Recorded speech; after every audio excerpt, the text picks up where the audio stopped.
Mm. Hmm. Oh. Mm. Ugh, all this honey is going to make me unable to fly. Oh.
Hmm. A fairy must have both beauty and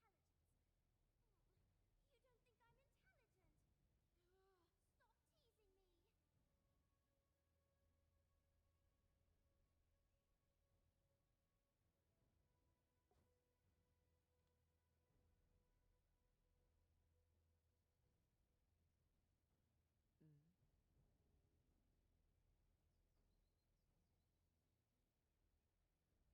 me. Mm. Hmm.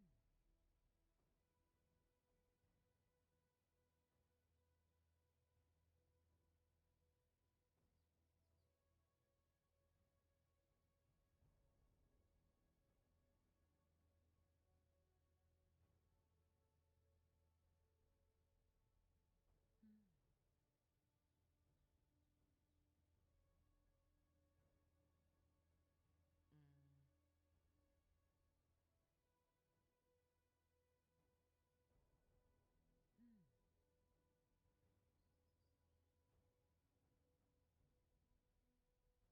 Mm.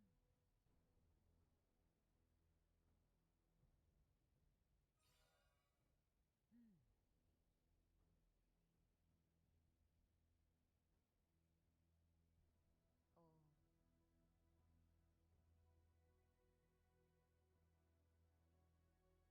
Hmm. Hmm.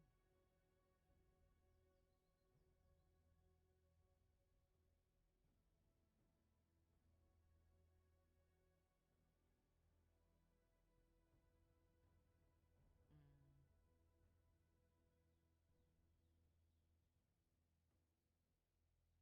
Hmm. Mm.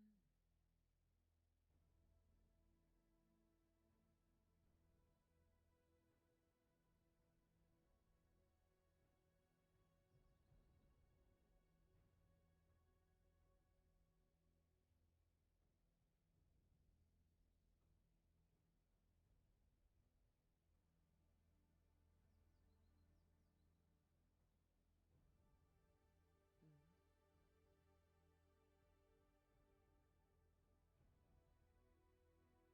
Mm. Hmm. How do you do? Oh, so hard to stay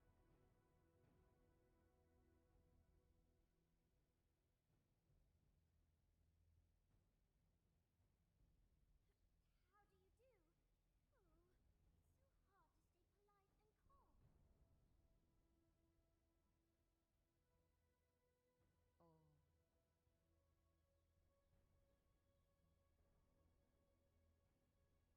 Oh. Hmm.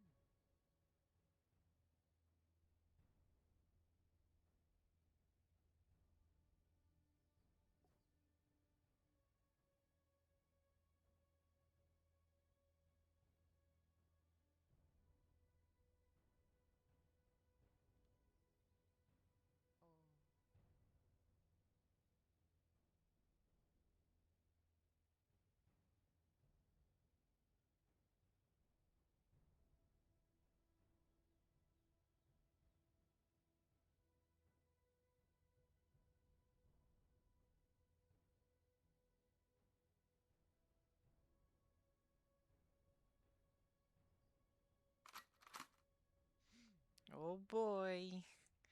Each time. Oh. It is time for the lore class that I agreed to mistakenly. This is about to be a nightmare. We have so much to cover today.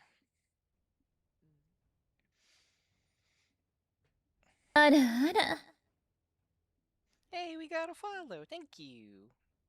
Oh, Why? Why you do this to me? stop me.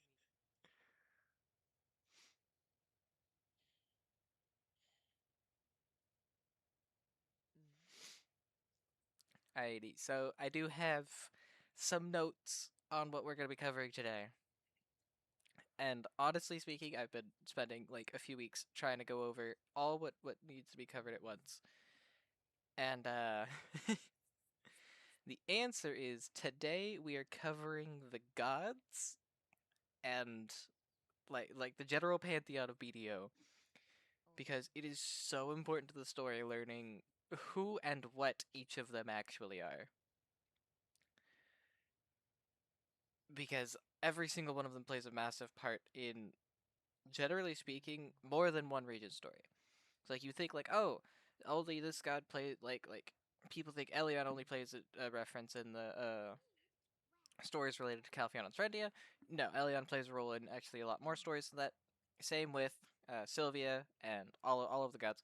So first we're gonna go over who all of the gods are, and then I'm gonna go into detail about what each of them actually mean, what they do, their reference to the story, their impact on it and all. And then we're gonna poorly draw MS Paint and give examples of all the gods. And this can only go so well.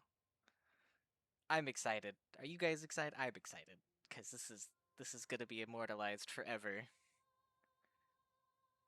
Happy about that. Oh, somebody stop me. Why are you like this?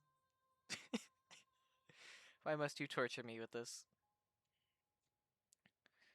Alrighty, so on our list of the gods and what the god Who ordered all this fucking anime titty? you guys did. Literally you guys. Alrighty, so first on our list of the gods to talk about is nope, never mind. It's an ad. We'll wait.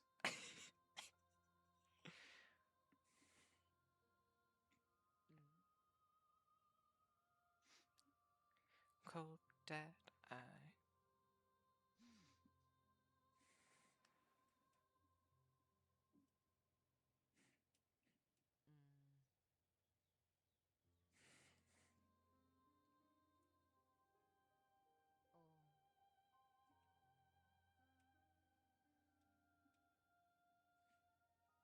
Okay, so with the ad over, everybody should be back to witnessing. So the first god we're going over today is going to be the first god we are introduced in BDO, and that is going to be Elion, the god of light.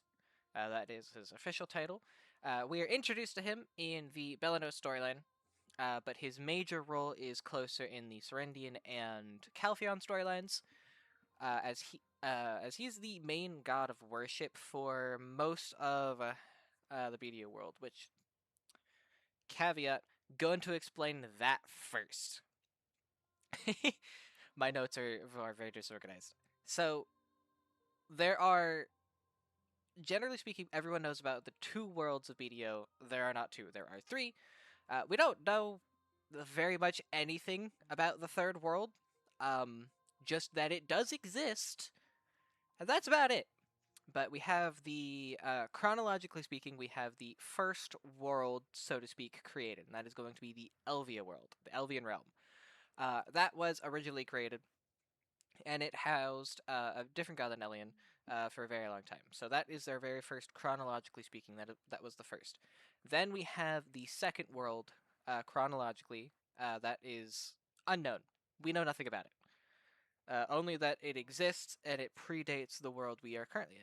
And then we have the third world, that is the BDO world, which I nicknamed for me, for my own like keeping track of stuff, the material world, because that's where all the things are.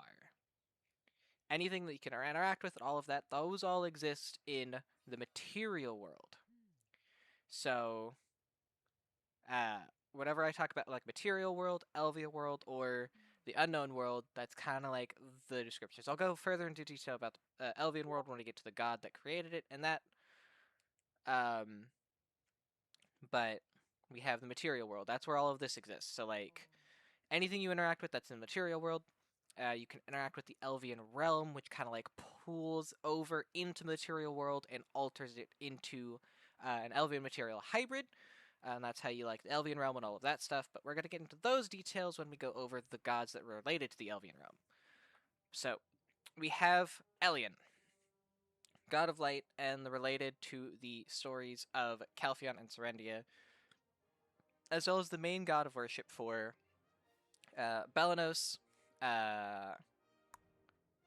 Calphion, Serendia, Dregan, Mountain, and Ulakita are generally all worship Elion as the primary deity, with Medaya and Mountain having a secondary deity that is also worshipped, but still mostly Elion based worship. The other regions have a different god that they primary worship. And the second part about Elion that's very important is Elion is the main focus of the Valkyrian faith. So all of the Valkyries' order, all their laws, as well as their power, the power, the skills they use, all draw on Elion as the source. Think of him as like the big battery, and he then changes the power into all the Valkyries, and they use his power directly. So that is Elion. He's going to be related to the lore soon, but as of chronologically speaking, when we're first introduced to him, that's generally speaking all we know. We don't know a whole lot about him. We do learn a massive about him later, and we'll cover that later. The next god we are introduced into is Zarka, the god of corruption. We meet him during, he is referenced in the Serendian questline, and then I believe he's finished off in the Calphian questline, a little more of the story about him, and then we don't learn the actual full history of him until I believe Odalita Part 2, and then further in Mountain of Eternal Winter's questlines. But he is super important to the story. It is actually one of the linchpins of how the story has progressed and where we are now currently. Without the storylines of Zarka, we wouldn't coupons when. Coupons will be in between each of the major segments. So we're going over a lore segment. Once the lore segment is finished, we'll do some coupons. Next lore segment, coupons. Next lore segment, coupons. Because this class is about the lore of the story. So we'll try and sprinkle them all throughout, but coupons will be during the intermissions between the breaks, so I can catch my breath and reorganize my thoughts. So Zarka, when we're introduced to him, is the god of corruption, and is the big old tentacle monster in the Serendia world boss. Zarka, same thing, big old tentacle monster, god of corruption. What you don't learn until later, but is very important to the current story, is he is the first fallen god. Now, constant BDO players might recognize the term fallen god because we have the fallen god armors. Kind of. Well, we have one fallen god armor, and then the rest are all related to other deities, but we have the fallen god armor, and Zarka is not the fallen god that is referenced in the armor. That's a different fallen god. But there are multiple fallen gods. There are deities that were originally beings of light or grace that have fallen into despair and depravity. They are important. Oh, we got another follow. Zarka was the first one to fall, which is super important. Because his fall is actually what led to a lot of the story developments that we got up to this point. Without him, those story developments would have never happened. So he is very, very important to the overall arcing story of BDO.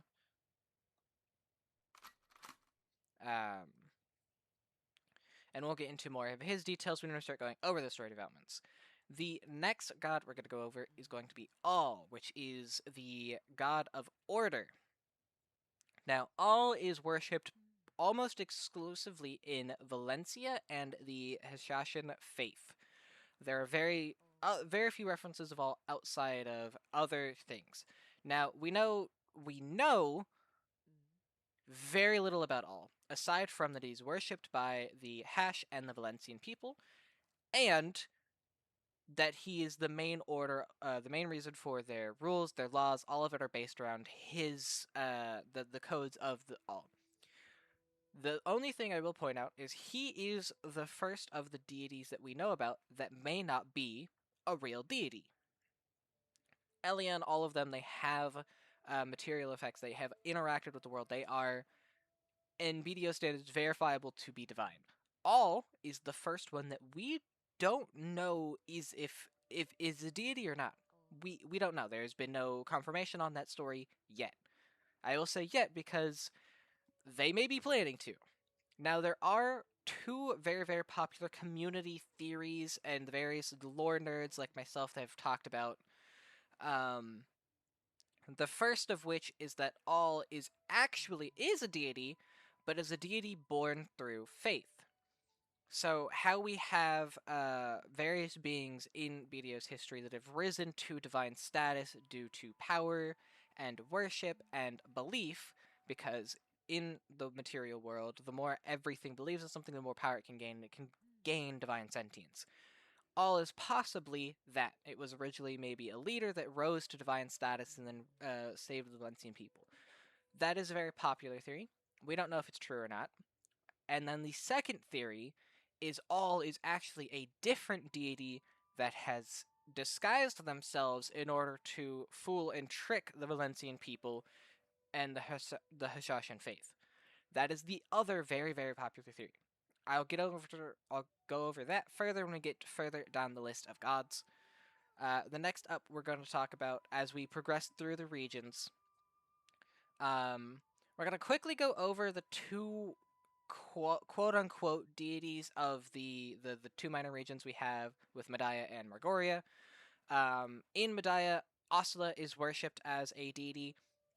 We know very little about Osla aside from the very popular community theory that Osla was actually either Karshian or Elezra in disguise and saved the Medaya people during one of the invasions, and that's why they're worshipped now.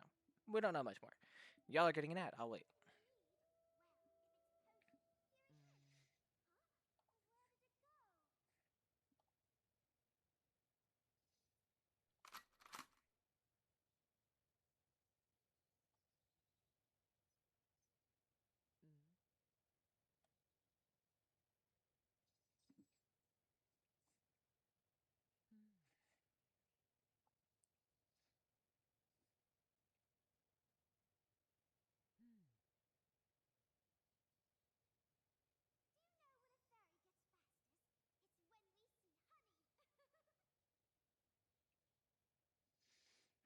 I BDO does pull quite a bit from the real world mythologies and mythos, and they try and pull that and create it their own. It's honestly super in depth, and I love it. So yeah, we don't know much about Ursula. She's minorly mentioned in some item cards in Medaya as well as part of the Medaya quest, but the overarching of the Medaya quest is more centered around Elezra and the Black Spirit. So we don't know a whole lot about her and what she could have been. The other one is Margoria.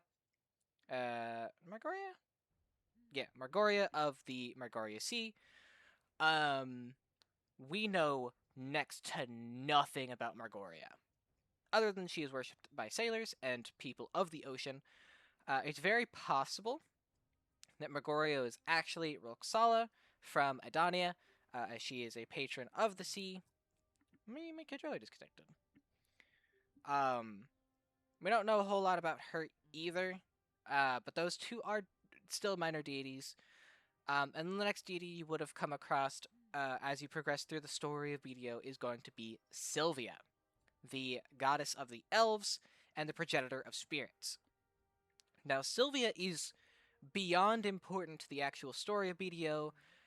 we did not know how important Sylvia actually is until the end of Edonia. And we will go over that towards the later part of the streams, but she is super, super, super important to the story. But before we do that, we're going to go over to her original history as we're introduced to it. So, remember how I said that there was a god that created Elvia? That was, in fact, Sylvia. Sylvia's original realm was Elvia. She made Elvia and ruled in Elvia for very, very long time. But due to events we don't know, she left Elvia along with her first daughters, being Ordir and Ornette, and came to the material world through the first Elvian Gate. Now, the first Elvian Gate is the Camisilv tree, the big tree in Grana. That is the original gate between Elvia and material. And all elves, aside from the Ahib, are descendants of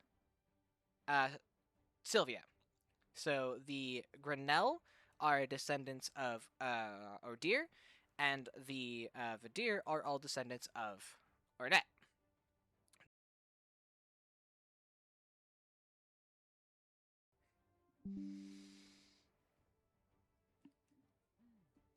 Okay. Okay, everything's back. Are we all back? We good? OBS decides. Yeah. My OBS just crashed for a second. Just already, my stress is already through the roof, and it just decides, here, have some more. Looks like we're back though. Looks like everything's restabilized. OBS, could you not? Where was I? Right, when Sylvia first came into the material world, it did not go well for her. The people that already inhabited the material world before Sylvia arrived, were not happy about it. They did not like, they did not like Sylvia and her elves, because at the time she arrived, the elves were, for all intents and purposes, better. They lived longer, they were stronger, they had better magics, they had better senses. Overall, they were a very dominant race that was introduced into the world, and the people that lived in the world beforehand were like, no, I don't like that. That's not fair. And so that began one of the first conflicts of the material world, as it's described chronologically. We don't know if it actually is the first conflict, because there's a lot of conflicts that happen. We don't have like hard set time zones for all of them.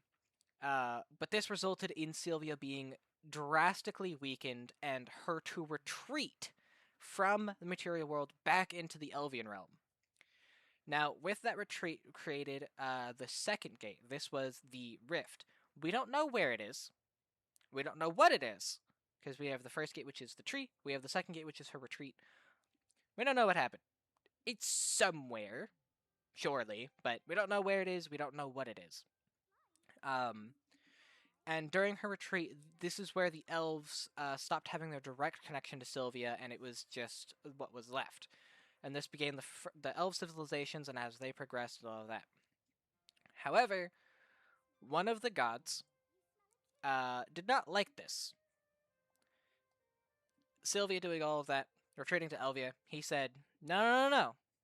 I don't like that. Get back here and fight me. And so he then sieged Elvia. Him, along with his worshippers and spellcasters, invaded Elvia through the Elvian Gate and proceeded to assault it. Now this, as we know it, is the second fallen god, the second one. This is the fallen god that is referenced in the Fallen God armors, the Fallen God questline, the big rock in Star's End. That's the guy. That's him. Now we know not a whole lot about him, other than his original title, Godder Eyed, the Fallen God of Light. Now, no, not sorry, Fallen God of Burning Light. Very, very important that it's Burning Light. He assaulted Elvia, consuming all that was within Elvia until nothing was left, burning away even divine grace, including Sylvia. This caused her to flee from Elvia and return to the material world, but she was too weak, and so when she returned to the material world the second time, this resulted in her light breaking, and this is what progened the spirits. So we have from her second death in the material world and her light fading, it's split into three parts. We have Nark, Okiara, and Veltara. Those are the three original progenitor spirits. All of the other spirits of BDO descend from one of those three, and those three descend directly from Sylvia's original light. Um, Now, after he beat up Sylvia and burned all of Elvia to the ground, he ruled Elvia for, as we're told, thousands of years. So these events took place so long ago. Anything we interact with, like these events would be either the same time or even predate the ancient civilizations that built like the Aetors and Sakraya ruins, Hash ruins, all of those. These events might either take place at the same time or even predate them, and it's wild to think about how long the BDO world's history has been written. Absolutely adore it. But he ruled in the Elvian realm for a very long time until the firstborn, quote unquote. We don't know actually if he was the firstborn, but the titled firstborn of Sylvia, the Luthragon Guard, that we later learn it has a different name, but he uh, was the reason why the fallen god has become the fallen god and why he got kicked out of Elvia. So there was an enemy of Sylvia, as ancient as even before the material plane existed. These two beings fought. They hated each other. But one of them was lost to the void. This is the space in between. So we have our three worlds. We have Elvia, we have material, and we have the unknown world. Then there's the nothingness in between all of the worlds. One of them inhabited this nothingness, this space where nothing existed. And this is the god of despair and depravity, Hadum. Now, Hadum hates Sylvia with a passion. Like, D1 hater. It is on site. It's so on site, y'all are in that. I will wait. God dang it. Twitch, why you do this to me?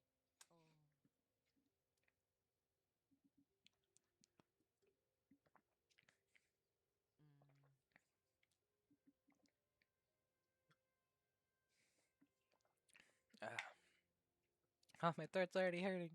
No!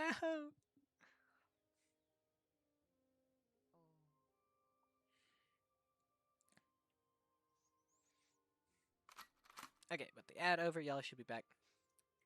Hadum on site with Sylvia. So on site, in fact, that the Luthragon Guard, he disguised himself as Sylvia and put himself in front of Hadum. And Hadum was so on site. Hadum chased the Luthragon Guard through the nothingness into Elvia.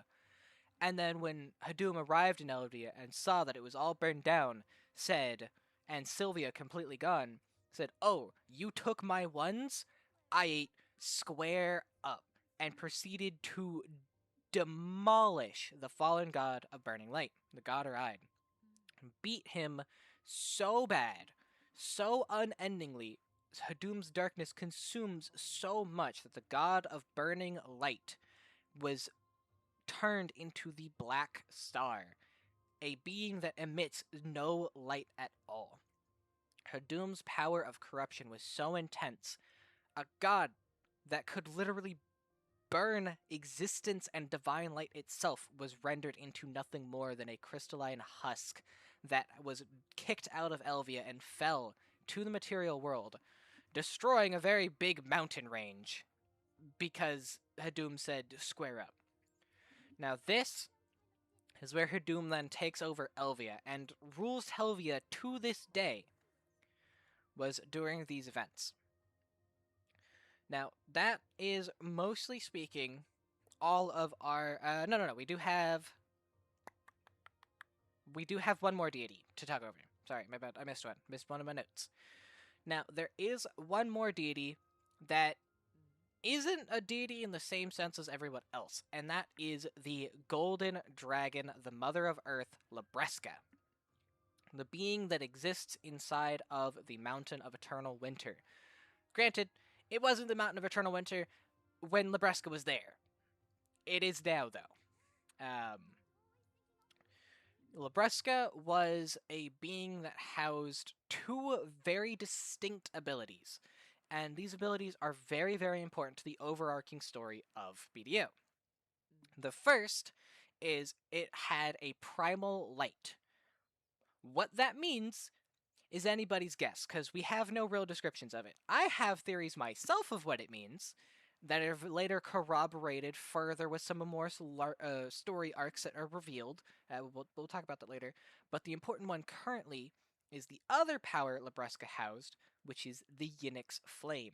Now, the Yinix Flame is very, very important because it is what starts the BDO story that we take place in.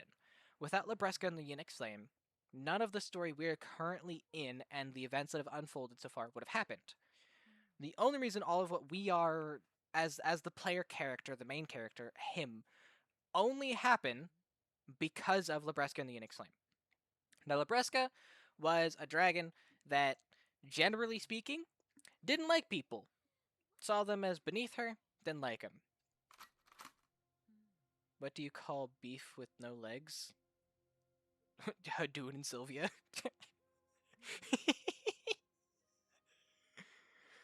What do you call a beef with no legs?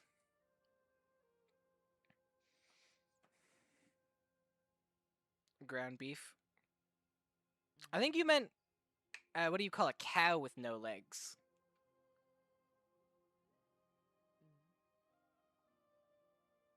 But Labreska fell in love with a human.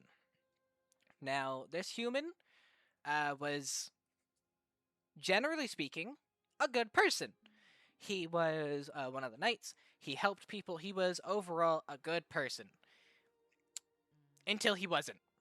And now that we have introduced to all the gods, we can then start the first major overarching story point, which was after Hadouin had taken over Elvia, Hadouin noticed something strange, and that was Sylvia wasn't gone. Oh, my elf is leaving me. Which was very strange to think about, because, like, wait a minute.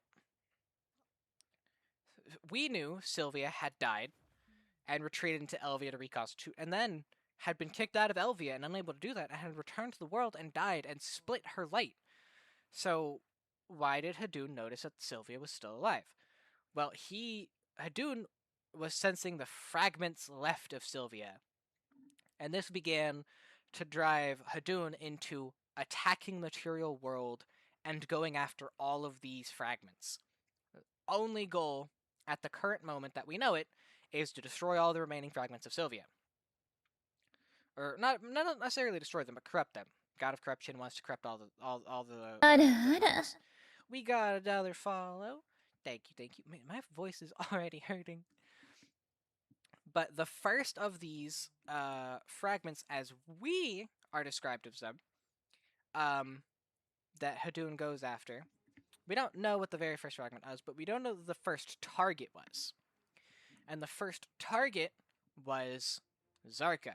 Now, Zarka was not always the god of despair. Zarka was a very different god originally. And this is where we get introduced to Zarka's original form, as well as the story of Labreska. Labreska had the Yinix Flame. The Yinix Flame is super important. We got another follow. The Yinix Flame is super important because it is a flame that is described as something that can burn even the gods themselves. Now, what's interesting is we were introduced to something that had a similar power with the fallen god. Now, are they the same things? Is it burning light and the Yinix Flame the same thing? That's a great question. We don't know. They don't tell us these things. So we have the Yinix Flame is housed by Labreska. Now, the knight wants to be with Labreska. And it's his whole goal. He's like, oh my god, Labreska is so pretty. I want Labreska. The first of the people that wanted to be with a dragon. I don't understand it, but more power to you. So he goes to, at this time, the ancient kingdom of Orzeka. It's like, because that's where he served. It's all of that. They had the god of wishes. Now, the god of wishes grants wishes to those with that willpower to it. But the god of wish was not able to grant this knight's wish, and so he starts to despair. Then he is approached by Ibador. Now, Ibador is really important because Ibador is the first follower of Hadum. So, generally speaking, all of the actions pre the invasion all happen because Ibador is setting up dominoes to allow Hadum to invade the material world. And this is the first of those dominoes. So he goes, hey, if you want to be able to do this, all you have to do is bring the Yinix flame to Zarka, and then because of that, you'll be able to take that power for yourself, and that will allow you to be with Libresca. And then it goes, oh my god, that makes so much sense. So he goes to Libresca and he's like, hey, if I do this, then I can be with you. And Libresca goes, oh, okay, but what you'll have to do is you'll have to bring this flame back, because without this flame, I won't be able to live, and this entire region will fall under a curse. And he goes, don't worry, I'm gonna go get the power, and then me and you, we're gonna live together. Long story short, this does not happen. So what does end up happening is he returns, and they use the Yinix flame to kill Zarka. And as they kill Zarka, he's like, oh, I'm gonna absorb his power. And Ibador was like, no, you thought that is incorrect. I am secretly evil bad guy. And he betrays them. Then, is super, super messed up. Ibador then uses a sacrificial ritual where he kills a whole lot of people. It's one dysfunctional family. It gets worse.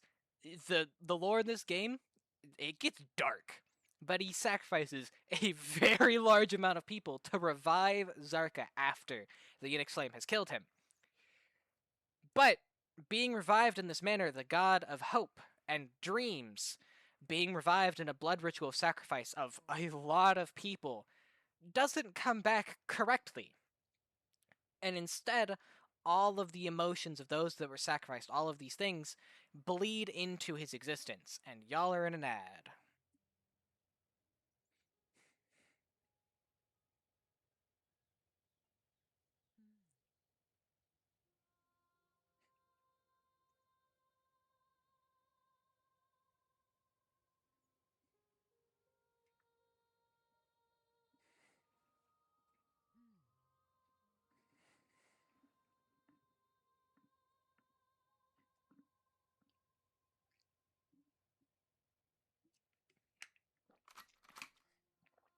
Alrighty.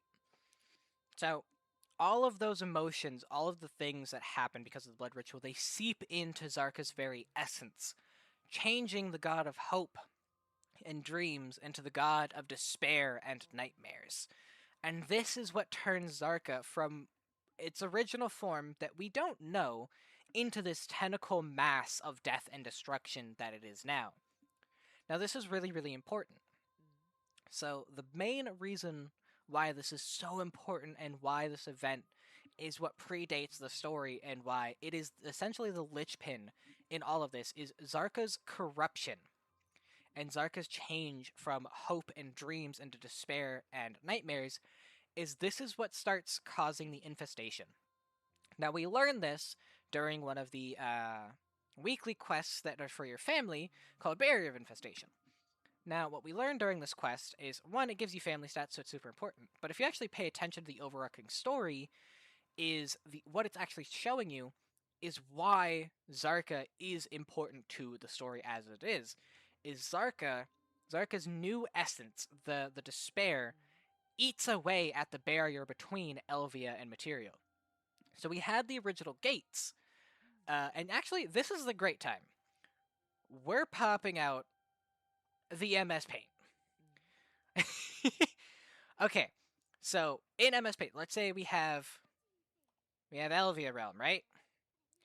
And then we have we'll do red. We have the Material Realm. So originally we have the gate. We have the Camisylve tree. So travel only happens between these two gates, but only Sylvia can use these two gates. Isn't Zarka the god of hope? Was the god of hope. Zarka is now the god of despair. Zarka was corrupted and destroyed into the god of despair. That's the story I was just telling. So only Sylvia can use these two gates, but the people of the material world, didn't know that only Sylvia could use the gate. Then there's the second gate, which is called the Rift, which we don't know where the Rift is. It's where she fled in terror. But no one in Elvia can get to the material world without using one of the gates. That is how it works. However, Zarka, being a primordial force, acted kind of like a bubble that prevented them from going in between. With Zarka's corruption, this bubble, where's my eraser, started getting holes.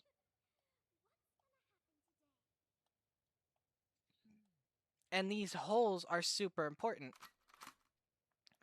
because this now allows Hadum to start sneaking in. Why is this? Paint, why are you like this? Now Hadum is using these holes put together by Hadum, or by the destruction of the god of hope and to the god of despair, to start sneaking in to the material world. And that's the current. Hi, Tibby. That's why it's so important, is because without Zarka's corruption and the actions of this knight that was down bad for a dragon, or the actions of this dragon that was down bad for a knight, none of this story would have happened. So, moral of the story, kids, don't fall in love. It leads to the end of the world. Apparently. But Zarka's corruption and the holes in the barrier is why all of this starts happening. And that's mostly where the story of Libresca and Zarka kind of end. Zarka is the first fallen god, the god of hope fallen to the god of despair, the god of dreams fallen to the god of nightmares. The reason why the barrier between worlds is so flimsy and able to be poked holes in, and what started the Elvian invasion, was this very, very important event. Now, after that, the next god we are going to talk about is, we covered Zarka, we covered Sylvia, and we covered Hadum, and Hadum's general plot to destroy everything. We're going to finish up a little bit of talks about Hadum, and then we're going to call that first segment there. So, Hadum is the god of, I believe the god of corruption. Super... Or is Zarka the god of description, and Hadum's the god of despair? I don't know, I get them mixed up sometimes. My brain's a little frazzled. But Zarka's now just a minion of Hadum, so they're very similar in aspects. We do know that Zarka, or not Zarka, Hadum, is the main antagonist. So all of the events of BDO, all of the bad things that are happening, and the story, what we're trying to avoid, is Hadum. Hadum is the big bad evil guy. They are the thing we're fighting. All of the things that happen are either minions of Hadum or effects of Hadum, but Hadum is the main plot point of, at least so far, Act 1. Now, the reason why I say Act 1 is the absolutely amazing thing is at Calpheon Ball, they talked about, this is Act 1 of the story. There will be a second act. So all of the 10 years up until now, all of the story, all of the history, that is only Act 1. That is so cool. But Hadum's current goal is two things. First, to destroy or consume, we don't entirely know which, but all of the light of Sylvia, because Hadum is on site. And second, is to consume the material world and rule over it. Those are their two goals. First, beat up Sylvia. Second, break everything and be the leader of ruins. Why? I don't know. But it is. So that is, roughly speaking, our first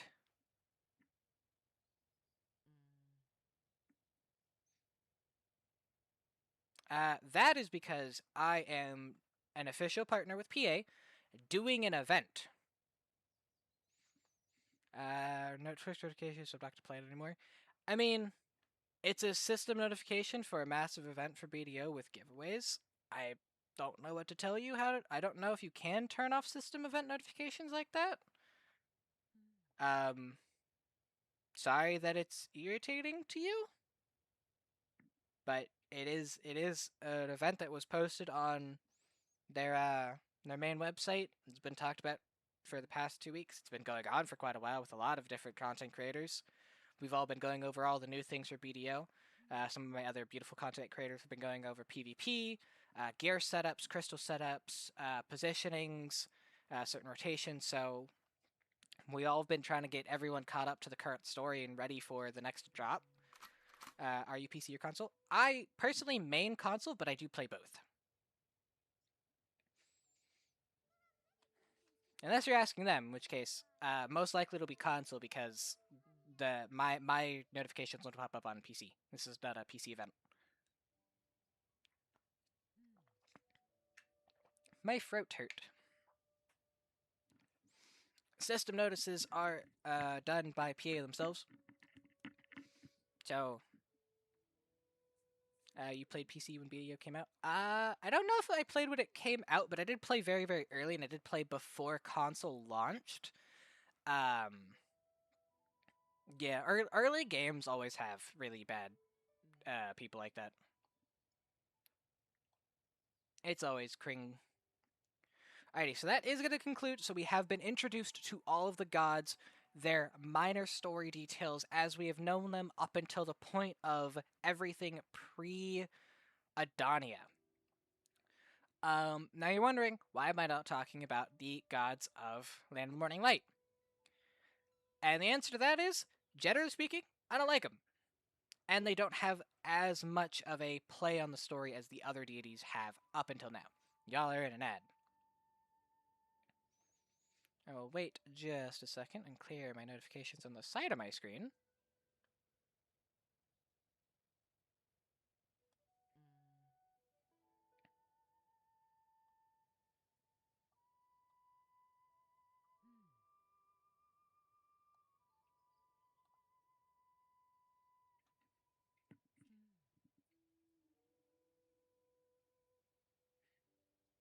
Alrighty, so with that, I have some news. We are going to do the first set of the coupons that I have to give away, if I can go find them. I probably should have saved them in a separate chat. Okay, there they are. Okay, so I don't have giveaways set up just yet in my Discord, or not my Discord, in my Twitch bots because I've been working so hard on all of these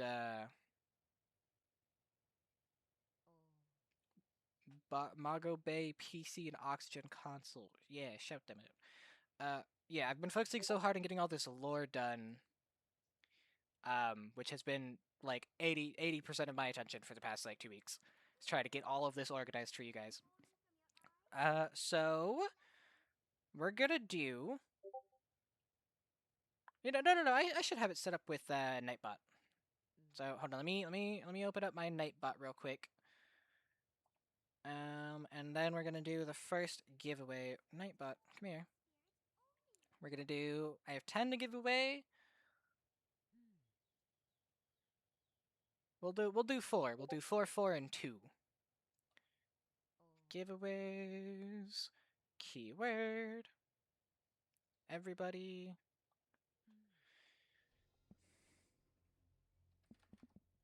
Alrighty, so it will be exclamation lore.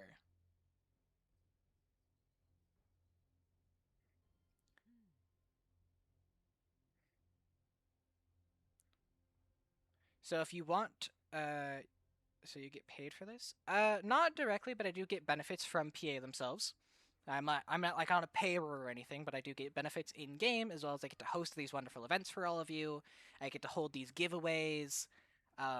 All of these things I absolutely adore and mean so much to me because personally speaking, I can't do a whole lot. I'm sick. I am generally speaking stuck in bed 6 days of the week. I make it to my desk very rarely. Alrighty, so once everyone types exclamation alert, you guys only have to do it once. You don't have to keep doing it.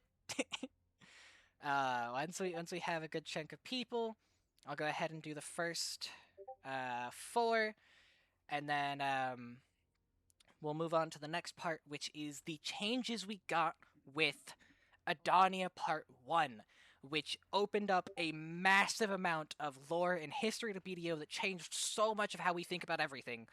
And it is absolutely crazy and one of the coolest things I've ever done. And I'm so excited to talk to you guys about it because nobody has paid attention to the story. So I've had no one to talk to about this for like 6 months, and it's driving me insane.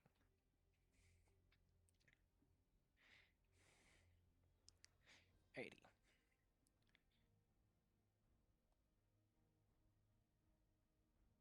1, 2, 3, 4. Alrighty, so here are our 4 winners. So there are 3 ways I can send you these coupon codes. So you can I can either DM it to you on Discord if you would like that. I can DM it to you on Twitch via your current Twitch account, or I can DM it to you in game. The only thing is, I will say, if I send it to you in game, there is a very big possibility I will misspell it. My typing is very bad. So I would recommend Discord or Twitch because I can copy and paste. But however you would like me to send it to you, let me know. Tibby, I can DM you, don't worry. So the winners are Tibby, Pew Pew, Lag God, and Lady Mac. So if you Discord, DM me on Twitch, can do. Pew Pew, if you could let me know your Discord name, and then Lag God also Discord. Gotcha. Alrighty, so the Discords will be sent later. But I will go ahead and mark your guys' names down. Tibby, Discord, Lag, Discord, Pew Pew, Discord, Lady, Twitch. Alrighty, Lady, I will go ahead and send you this code now. Because it's easier to do it while I'm live. Lady, click, whisper. Decides to not work once again. That's not what I wanted to do. So we're gonna go to this. Then we're gonna go to this.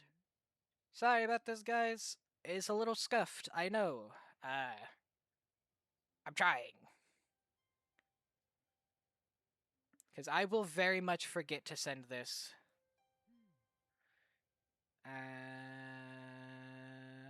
Lady, whisper, Control V, send. Alrighty, there is that for you, lady. I'm gonna close out this because I don't need it. And then I'll go ahead and make sure I collect all these Discord stuff. So that is the overarching pantheon of gods for BDO, as we knew them pre-Adonia. Now, the reason why I specify pre-Adonia is with Adonia, all of this changed. What we know is not what we know anymore. So, now we will begin the second part of the lore, and what's changed in Adania. So the first and the biggest thing that we learned, first off, I'm gonna do it on purple.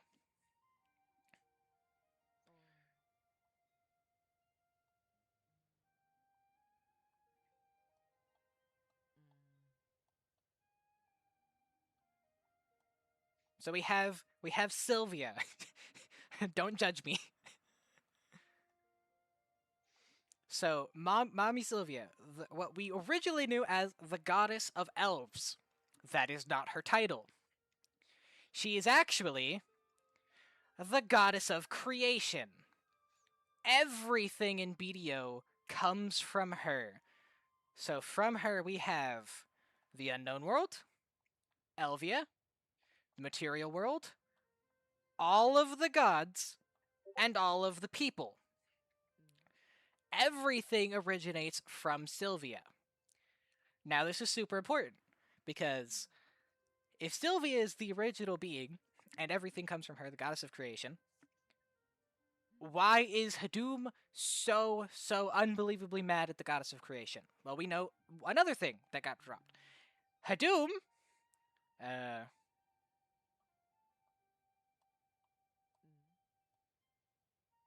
is mad all the time. Hadum is the actual firstborn or first creation of Sylvia. Kind of. So, we're gonna go ahead and minimize that. When another follow, you guys are crazy. So when Sylvia made everything, we'll start with the original. So Sylvia made the we don't know which came first, Elvia or the Unknown World.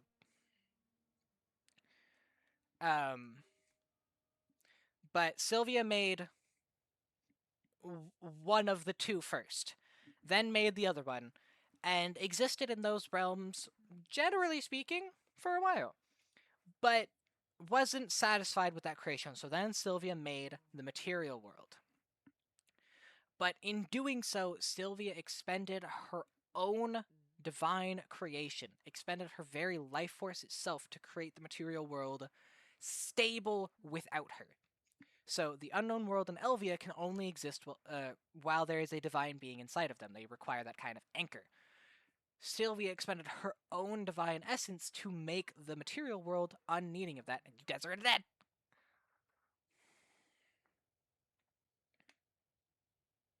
I will wait patiently as Twitch continues to be rude.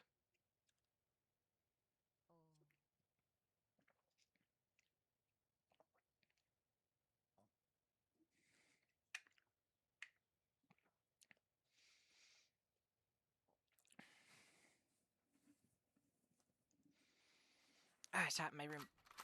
Okay, so Sylvia made the material world without needing that kind of anchor being, that divine essence, but in doing so, fractured herself.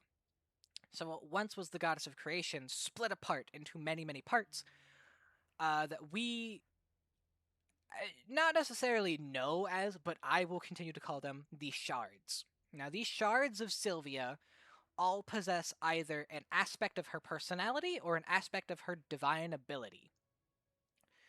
So, now some of them are stronger than others, some of the shards. Think of it like when you break a mirror, how there are going to be like some tiny pieces of glass, but then like some big pieces of glass. So, all the shards are not equal in power or equal in effect. They all do something, though. We learned doing this that all of the gods are actually shards of Sylvia. Now, the strongest of these shards of Sylvia, and the first shard to manifest, was Hadum. But Hadum is angry all of the time. Now, is this because Hadum is a shard and represents the negative emotions of Sylvia, her grief, her anger, her despair? Possibly. It's very likely that is the case. We don't know.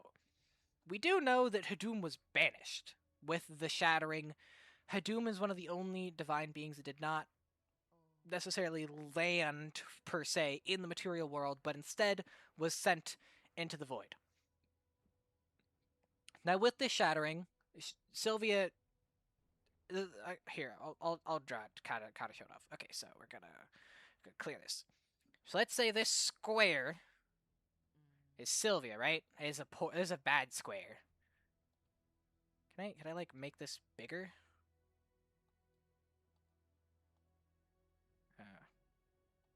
There we go. That's more visible. Okay, so like we got the square, and the square broke apart into these like pieces, right? So like we got Hadum in this square. Got like Elian here. Let's say we got Zark over here. Got the Fallen God here. Godaride. So like we have these shards. Not all of them got obviously divine names, because some of them did not land as directly shards. But with all of these breaking apart, we got two very important pieces. We got this piece right here, and we got this piece right here. This piece, we'll say, re-manifested as Sylvia, but much weaker. No longer having all of her divine essence, but still being a divine being. This is the Sylvia that we learn about in the later stories. This is the Sylvia that gets attacked in Odraxia. This is the Sylvia that progens the spirits. This is the Sylvia that makes the second gateway. This is the Sylvia that gets attacked by the Godaride. Even though Sylvia originally split apart into all of the various other gods, she did reconstitute as still Sylvia, but much weaker. Now the second part. Now, don't take these like squares, the shards that I drew as like, oh, this one's so much stronger than this one. No, I'm just bad at drawing. We have Hadum. Hadum's goal that we learn later, and only goal, is to essentially make New Square by completing and consuming all of the other shards and becoming the new what was Sylvia, but now dominated by Hadum's emotions rather than Sylvia's emotions. That is their overarching goal. Why? We don't really know. It's not explained up until this point. But we have this square. Now, this square is super important. So, the reason why that square is super important to the story is that is none other than the White Witch. The main villain that we were told. The antagonist that taunts us all throughout the game. Elezra. Elezra is in fact not only not a villain. Elezra is in fact not only not a person. But Elezra is one of the last remaining uncorrupted shards of Sylvia. One of the last remaining forces trying to prevent Hadum's take over the world. And her whole goal throughout the entire story, every interaction she has had with us, has been to slowly breadcrumb us along. Because we're just absolutely chasing her down.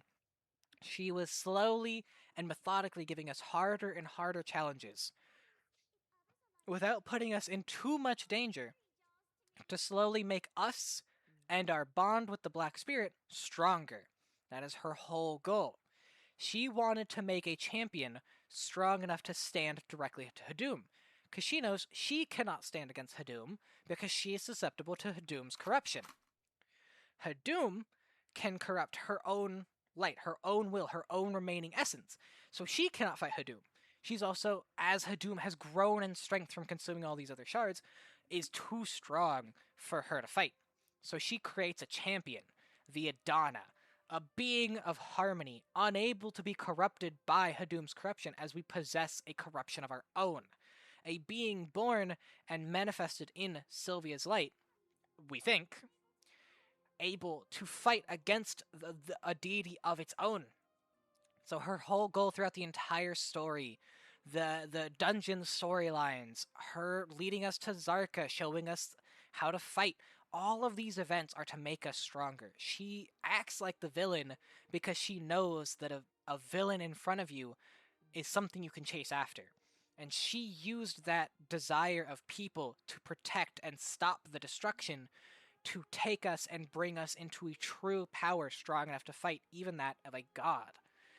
And it's absolutely amazing story writing that we don't get this until the very end of the story, where it's revealed that the entire time her goal was to make us stronger. Her goal was to create a champion strong enough to fight against it and fight against Hadum. Now, we do get some more lore points in Edania. We get first that Elian is a shard of Sylvia. All of the gods are shards of Sylvia. Now, this is super important because up until then, all of the gods are separate. We learned that not only are they all shards of Sylvia, and Sylvia is the original, but also that they are not infallible. They are, in fact, able to be corrupted. They are able to be tainted and overrun by Hadum's strength. Now, Elian's story is super interesting because there is a very popular theory that has not been confirmed nor denied, has not been proven or disproven, and that Elian is actually God-Ride. Now, the reason why the theory is so prevalent and why it does have some bearing to the weight is Elian is the god of light. A shard of Sylvia would be able to fight other shards of Sylvia. We already know this. This has been proven in the other events up until now. But secondly, we learn in Edania, Elian was corrupted and completely consumed by Hadum. Hadum had completely destroyed Elian's light, and that is why Enslar, the Valkyrie, the original Valkyrie, the champion of Elian, falls to Edania, falls to the corruption of Hadum, as she learns about the corruption in Elian itself, learns that his light is no longer light, and she is herself falls to depravity. She is unable to rationalize it with herself and falls to the corruption. Now, this is super in depth because we learn that God-Ride was a god of light that sieged the elves, and if Elian is the god of people and we have the Elven Wars, the people wanting freedom from the elves or fear of the elves, it makes perfect sense that he would then charge into Olvia in order to break apart this dominating race, to break apart this power. And y'all are about to be put in an ad, so we will wait just a second.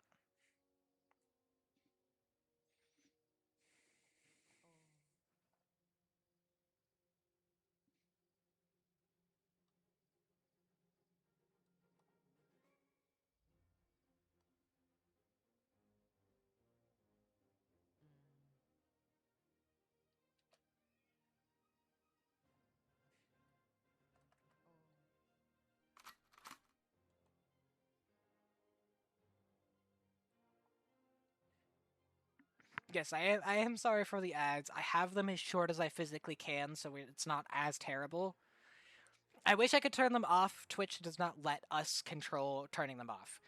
So the only way I can do it is we have a really long ad every once in a while, or we have really short ads a little more often.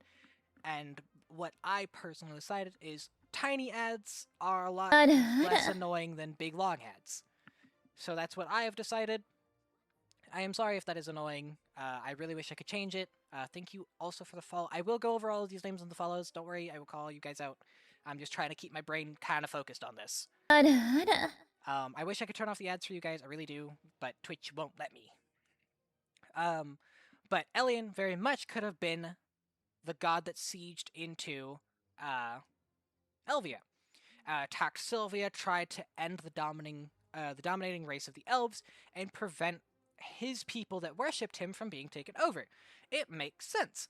And then that being that got corrupted by Hadum, that fled back to the material world, that landed in the Black Star, a being of light that was corrupted and turned into what it was, could very much be Elian.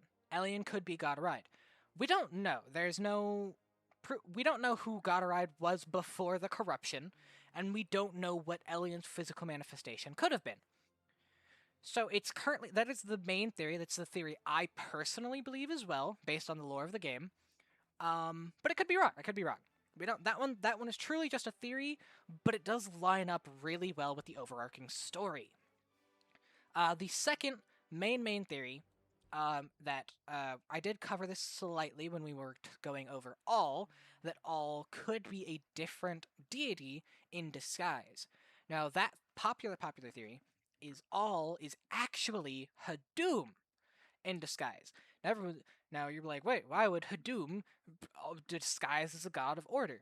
Well, if Hadum's goal is to corrupt and destroy all of the shards of Sylvia and take over the world, then, logically speaking, pretending to be a different god and having all of the beings worship that god would cause Hadum to lose, or would cause Sylvia and the other beings that are related to Sylvia to lose strength and status.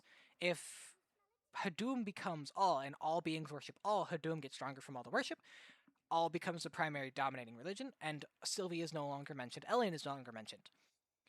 Now, I don't know how I personally feel about this theory, honestly speaking, because all the Hash worship, all and Hash also fight against Hadum. So could this be like a Palpatine from Star Wars? They're playing both sides so they can always win. It's very possible. We don't entirely know. I feel like in Adonia 2, we're gonna get a little more details on Hadum, more details on all, as they become very prevalent to the story in that. But that is that kind of theory. Now, with Adonia and all of the deities, we got all the shards of Sylvia. Now, the second part is what I want to talk about with Libresca and the other primordial beings. So, we know that everything originates from Sylvia. So, Sylvia is at the top, and everything kind of comes from her. She made all the worlds, she made all the people, she made all the things. So, everything comes from her. But in stories, like with Man of Eternal Winter and other things, we have beings that are considered predating creation. So we have things that are like Libresca, a primordial being that existed before. So there's kind of conflicting theories in the thing. Is Libresca a being made from Sylvia? Is Libresca a being made from, perhaps Libresca comes from the same original world?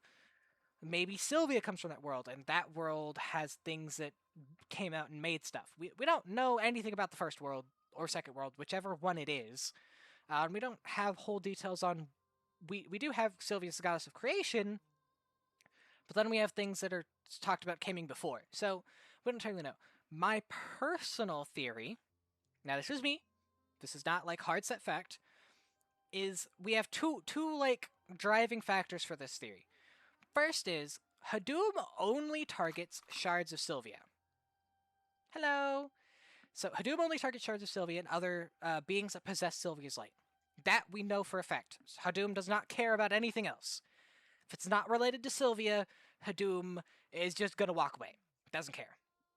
But Hadum does directly attack and assault Libresca. Which leads me personally to believe that Libresca at least either was a shard of Sylvia or possessed some of the primal light or primordial light from when Sylvia shattered. Because not all of those lights resulted in being. Some of them were manifested, some of them were consumed. So if Libresca was just a being made, maybe Sylvia made it as a titan in order to maintain parts of the world, because without an anchor being, it still needed something to act as hard set points, fixed points of worlds, especially with dealing with multiple realms, and absorbed a primal light. That's why Hadum went after it. My second part is Libresca possessed the Yinix Flame. Now, the Yinix Flame is something that can kill divine beings. Well, why or how would a being that is not divine and was not made by creation have something that could assault the other minor beings of creation? It's how was something not born from the goddess of creation able to stand toe to toe with shards of that goddess of creation? And for me, specifically, logically speaking about it, she either had to be one of the shards or possessed one of the shards. That's how I feel about it. It's not entirely like hard set one way or another. We don't really know how she possessed the Yinix Flame or the Primal Light. just that she did, and that Hadum went after her. Now, there are some theories that Hadum only went after her because Hadum wanted, or Ibador specifically, wanted the Yinix Flame in order to corrupt Zarka in order to then destroy the barrier so then Hadum could invade. That's possible, but how would Ibador know about Libresca because Libresca has never left the mountain? There are very few beings that ever have interacted with Libresca, so how would he know? There's a whole lot of kind of like missing details on hard set theories of who the dragons were, because there isn't much details on where the dragons came from, how they existed, why they have the power they have, because most of them stand toe to toe with the minor deities, but are just the dragons. So did they come from something else? Is there like Sylvia, goddess of creation, there is the god of dragons? Possibly. Is that something that's going to be introduced in Act 2 after we fight and end Act 1? Is Act 2 going to be learning about the other creation gods? That could be pretty cool. I personally don't want that. I want Sylvia to be the goddess of creation. Mommy Elf at the top of the board. I love that personally, but who knows? Who knows what the future holds? That roughly covers all of the gods and the stories we have them up until now on Dragon Gods. It would be cool. Like I'm not denying it. I think I personally would like my personal like hope kind of theory is the dragons are the first creations of Sylvia. So Sylvia made beings that could rival her because she thought that's what the world needed. So she created the dragons and they exist as a monolith. So each dragon results in like a primordial force of her. So we have Libresca with the Yinix flame and the mother of earth. And then we have another dragon which is the sea. Then we have another dragon which is the sky, and we have those dragons that result in primordial forces. They're not gods and they're not above Sylvia, but she made them as like pillars and anchors of the world, so she didn't need to exist in them. Like how we have Okiara, Veltara, and Nark. We have dragons that result in the same way the spirits are of lightning, fire, and water. I think that would be really, really cool. I don't know if this is going to be true, but I think that would be really cool. It means more gear upgrades? Oh, of course there's going to be more gear upgrades. Alrighty, y'all got another ad. I will use this time to take a break and rest my throat. Oh my god.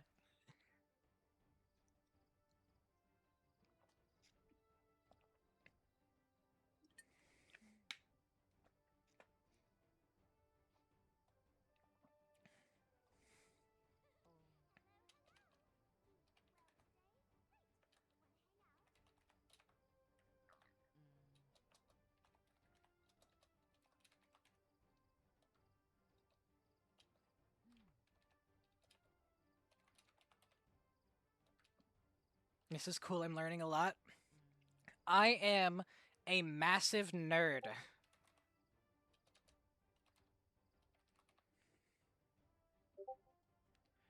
My throat hurts so much. I sent you a request to your Discord channel. My mods are currently arguing about who all to let in, and I have been very distracted with these constant messages.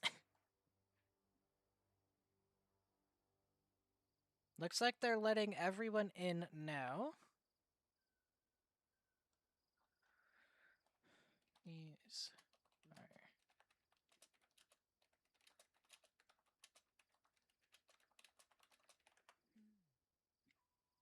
Alrighty, I let them know.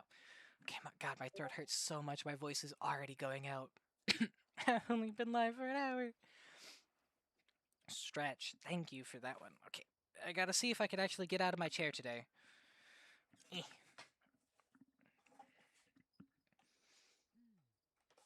Oh, would you? Oh.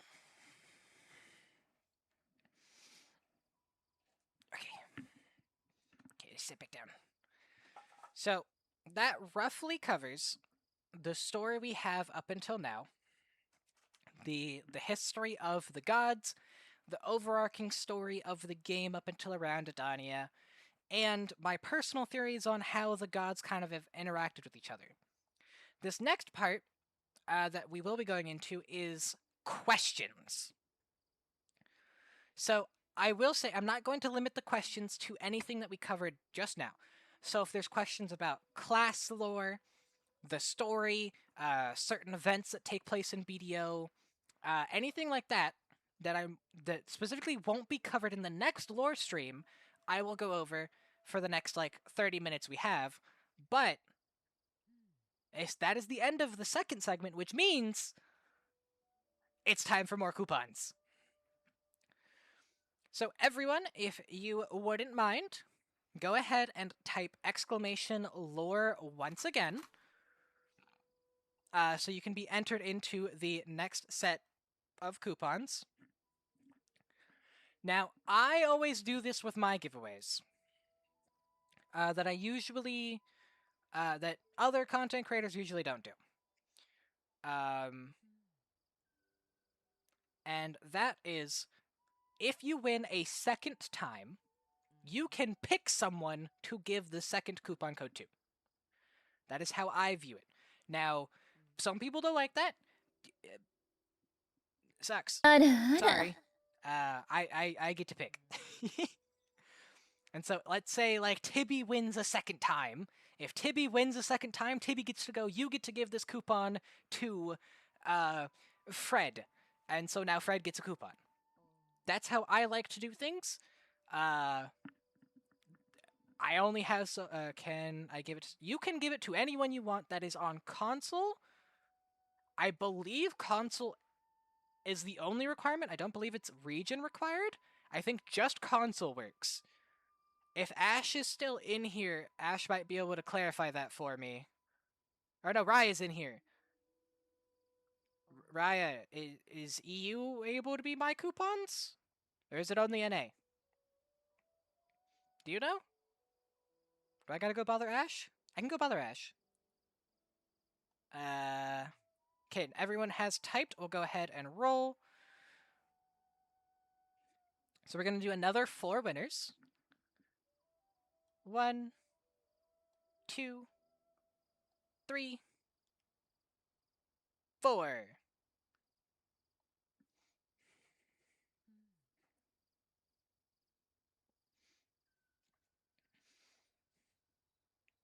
Alrighty. So we have winners of Aeon. Aeon, you made it! Zyzel Games, Chudu, and Kindred Whispers. You guys all won. If you would be so kind as to let me know how you would like your... No, don't worry. How you would like your coupon sent to you. I can either do a Twitch Whisper directly to your Twitch account, a Discord DM to your Discord account, and I can whisper you in-game, but I will specify. If I whisper you in-game, there is a very good chance that I misspell it. Do so at your own risk. I am bad at spelling. Twitch Whisper can do Chew. Aeon wants Discord. Let me pull out my note tab. Chew wants Twitch. Aeon wants Discord. Zyzel wants Twitch.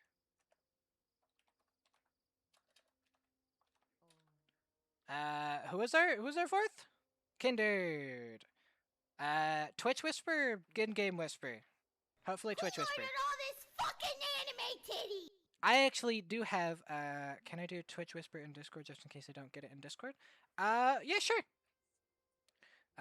Kindred, I'm gonna guess that's supposed to be a Twitch Whisper? Kindred. I will say, the Twitch Whispers will go out now, and then the Discord Whispers will go out after stream when I can, use my computer a little better. My PC, he's small.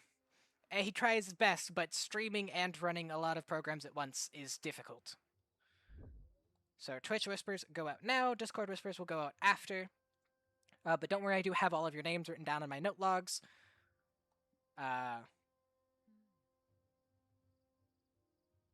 Now, I was told that I had 10 codes to give away.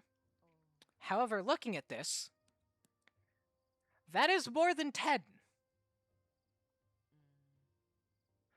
So we're gonna do some more giveaways towards the end of this, because apparently that looks like 20. So if you have friends, there's a good chance you could get for your friends. I want to know what's up with all the anime titty. Okay, so Kindred wanted a Twitch Whisper.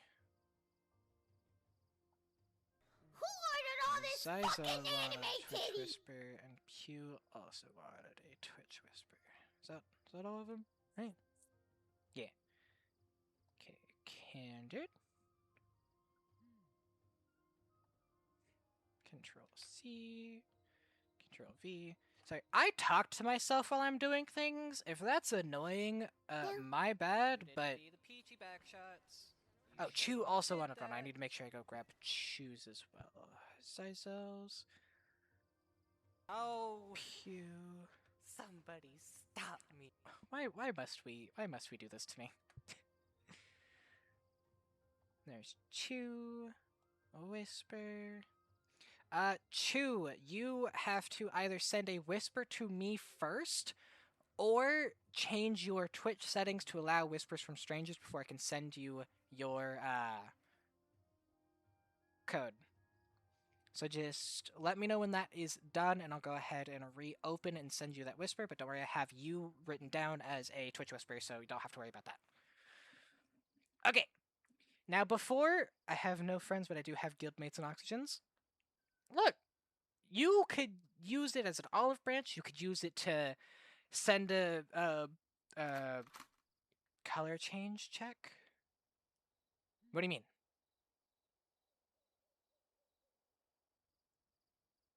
What colors?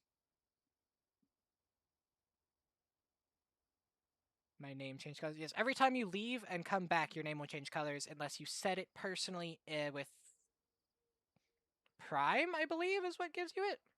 I don't know how to Twitch. Yeah, Twitch is quirky. Like, my chat in my OBS and the chat that displays on screen are different colors as well. It's hilarious. And then when I go back and watch the VOD afterwards, it's going to be another different color. Sent you a whisper. Ah, perfect. So before we get into the next segment, which will be your questions. So let's say you're like, I want to know this, what's up with this class, or why does that region do that thing, or why does this thing have that thing? Those will be all the questions you can ask. I do have one thing that I want to show off for my long-standing viewers that allowed it to be possible. We do have the new model reveal. The new model is finished, and we will be revealing it very shortly. And I think you guys just got put in an ad, didn't you? You did. I hate it here.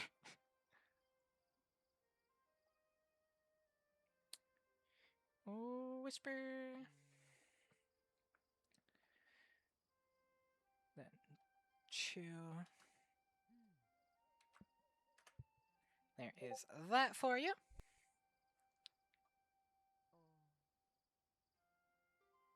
Okay, ads over. No ads here. Get subs. And the only reason that I have the model to reveal is because of the amazing supporters I have. You guys mean the absolute world to me. None of this would be possible. I wouldn't be able to play the game as much as I do. I wouldn't be able to stream as much as I do without you guys. Honestly, all the follows, all the subs, from the bottom of my heart, thank you guys so much. But with that, I do have the new model to show off.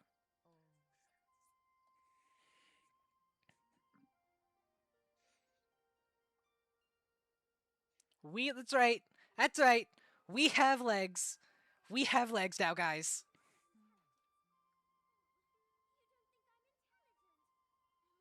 And we have the cowboy hat. Hello. The new model is here. We have better physics. We have updated graphics. And we have legs. That's right. I can sit up and I don't turn into a ghost. And absolutely amazingly, I absolutely adore this artist. She gave me new emotes as well. So I can now do more facial expressions. I eventually will set these up to be able to be tracked to my actual facial expressions. But that is a lot of work and a really big headache, and so much of my time has been spent on the lore that I haven't had time to do it. But I will be doing it eventually. But thank you guys so much for being able to have this. I know Crimson Flame is one of my favorite outfits. However, I will say that I will be getting a second outfit for this model that will be the current outfit I run, which is the Cerulean Knight. Because unironically, I have fallen in love with Cerulean Knight. Usually, I don't like more revealing outfits like this, but the Cerulean Knight just kind of hits, so I vibe with it. But thank you all for the support. Now with that, as I change how I'm sitting in my chair because my leg are hurting. Um, if anyone has any questions about the lore, feel free to ask them now. I will be going through them one at a time, so please wait your turn. It's revealing but not over the top, right? It's like that, like right good mix. But if anyone has any questions, feel free to ask them. I will be taking the next like 30-ish minutes to be answering all these lore questions if you have any. Or if you need some more clarification on the lore I just went over for the past hour and a half. Because that was a lot of information. It's not Venator. Oh yeah, the newest one. I don't have that one yet. I do collect the outfits, but that is one that I haven't been able to purchase just yet. But I do have every other outfit. I collect outfits. So yeah, if anyone has any questions about the lore we just covered, or lore that I did not cover, feel free to ask. I missed the stream. Do the lore again? No. This will be a VOD. This will be a saved VOD, so you will be able to go back and rewatch it yourself. And I believe VODs don't have ads, so not really. But I'm sorry I missed it. Don't feel bad. It's okay. Everyone has stuff going on. I chose this time because this is the time that I physically am the most functioning. Looks like a lot of cronstones. People, every time I show off my outfits, people always get mad at me because I have all of these outfits. But wait, I have more. Where's my scholar? Have a lot. Then I have my witch, and I have a lot. My shy also has a few. And I have a premium outfit on pretty much every character as well. Pretty much every single character has a premium outfit. And then I also have... Let me summon you. That's the CM, that's not what I wanted. I also have all of the outfits in here. I have a bunch of these.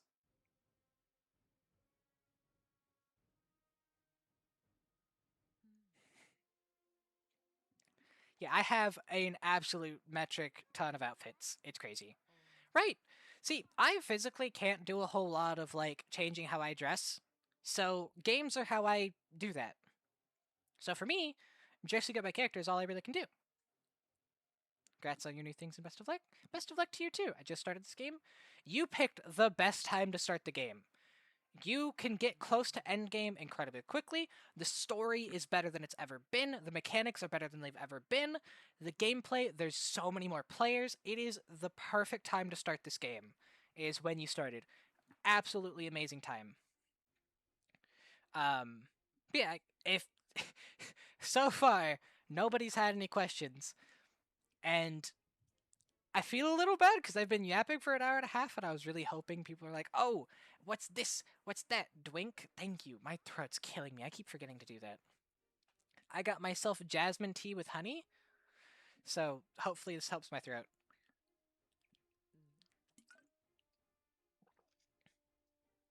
Magnum Opus is a great outfit. Pearl Abyss gives away so many outfits too. Yeah. It's gotten to the point that anytime we get a premium outfit box, I do turn it into crons because I own all of the premium outfits already. What else do I need them for?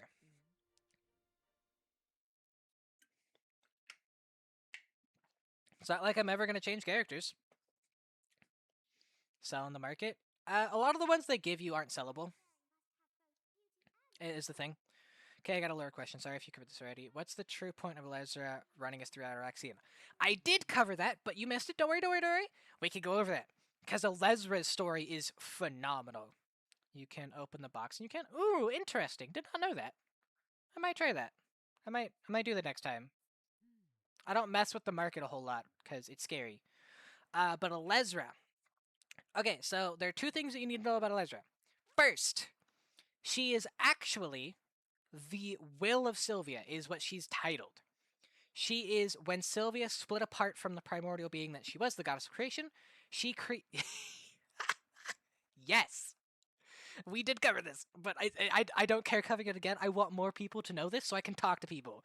You don't know how insanely crazy I've been going, keeping this spoiler a secret.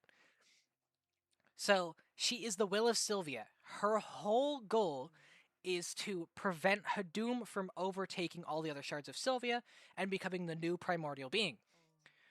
But she cannot fight Hadum. Hadum has grown too powerful, and Hadum's corruption can affect Elezra herself. So, what was Elezra to do? She's like, I can't fight Hadum, but I need to stop Hadum. So she made us. Now, this is my personal theory. I will say it has not been confirmed or denied, but the reason I specify this is because the lore of certain classes kind of corroborates this, but the lore of other classes makes no sense, and it feels a little bad.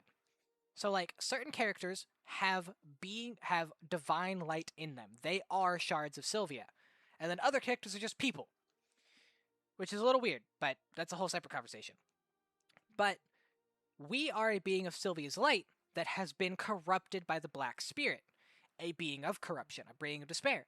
We were killed and refused together. Our beings are intertwined. We are one being, a mix of light and dark. We are harmony itself. Now, that means we cannot be corrupted by Hadum, but we also cannot be dominated by Sylvia. The dark protects from the light, and the light protects from the dark. We are immune to both primal forces controlling us. Elezra made us that being and then breadcrumbed us through, slowly giving us harder and harder challenges, introducing us to the corruption of Hadum, making us understand that what was going on wasn't just what was going on, that there was an overarching plot going on behind the scenes that Elezra, we thought, was a part of, but she in fact was the counterpoint to it. She led us through Ataraxian to slowly give us more strength so that we could challenge her herself, so that she could prove that we were strong enough to stand as the Adana. Y'all are in an ad, I will wait.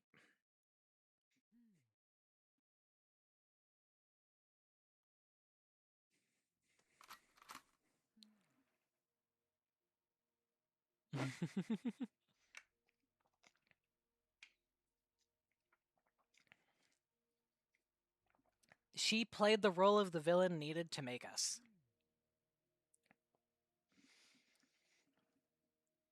So her whole plan, the whole plot, was to make a being strong enough to stand against Hadun. Thinking about it, would you have followed and chased after Elezra if she was a good person? Would you have so fervently killed your way through the entire material world, chasing down the White Witch, if she was a good person? You wouldn't have. So she played the villain. She breadcrumbed us along. She acted evil in order to give us a villain to hunt, a reason to chase it down. And then revealed to us after the end, after the rise of the Adana, that we in fact were the being she wanted to create, the being that could stand against Hadun, a being immune to the blinding light of Sylvia and the endless abyss of despair. That is what she wanted to create. She led us through the dungeons. She fought us in the GLaDOS to prove that we were immune to the light of Sylvia. We were able to stand against her directly, a direct primal shard of Sylvia, a true god. We stood toe to toe and won. So that's when she was like, "Oh, it's time for them to become Adana," and that's where she released the Adanas and sent us there. Well, moreover, she baited Jordine to go there, and we then chased Jordine to Adania and killed our way through the entire of Adania and proved that we could stand against the corruption. That's why each boss was slightly stronger and slightly more corrupted than the last, is we proved that not only could we stand against a primal being of light, we could stand against a primal being of dark. And that is why at the end of Adania, Elezra goes and tells us that the final fight draws near, our fight with Hadum. And that is going to be what I theorize. Hadum will be the final villain of Act 1, they'll be the final fight. With Hadum dead, where does the story go next? My personal theory is we're introduced into the other primordial pillars of the material world. Now that Hadum's corruption is no longer threatening it, we can then explore more of the material world and understand more of the creation Sylvia made. How did a being that is the anchor create a world that requires no anchor? That's really cool, and I can't wait for it. Yeah, the reason Elezra takes us through all of the dungeon is to slowly give us strength and introduce us to the various types of the ancient weapons, the history of them, the mistakes they made, and the mistakes we ourselves cannot afford to make as well. Because the ancients also tried to stand against Hadum. Unbeknownst to them, they were Hadum's very, very beneficial pawns and did everything Hadum wanted until they brought about literally the destruction of the world. The actual apocalypse happened because they thought they were better, and fun fact, they were not. So does anyone have any other questions?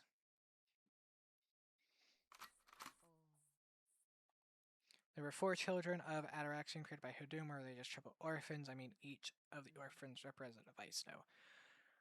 The story of Ataraxian is a little complicated, because the original story and the story we have now were not written by the exact same team, and they're not entirely, like, super, super important.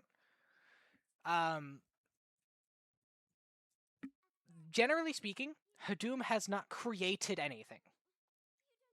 All beings exist from Sylvia. So the beings of Ataraxian are possibly other shards of Sylvia, and they represent other emotions that Sylvia had.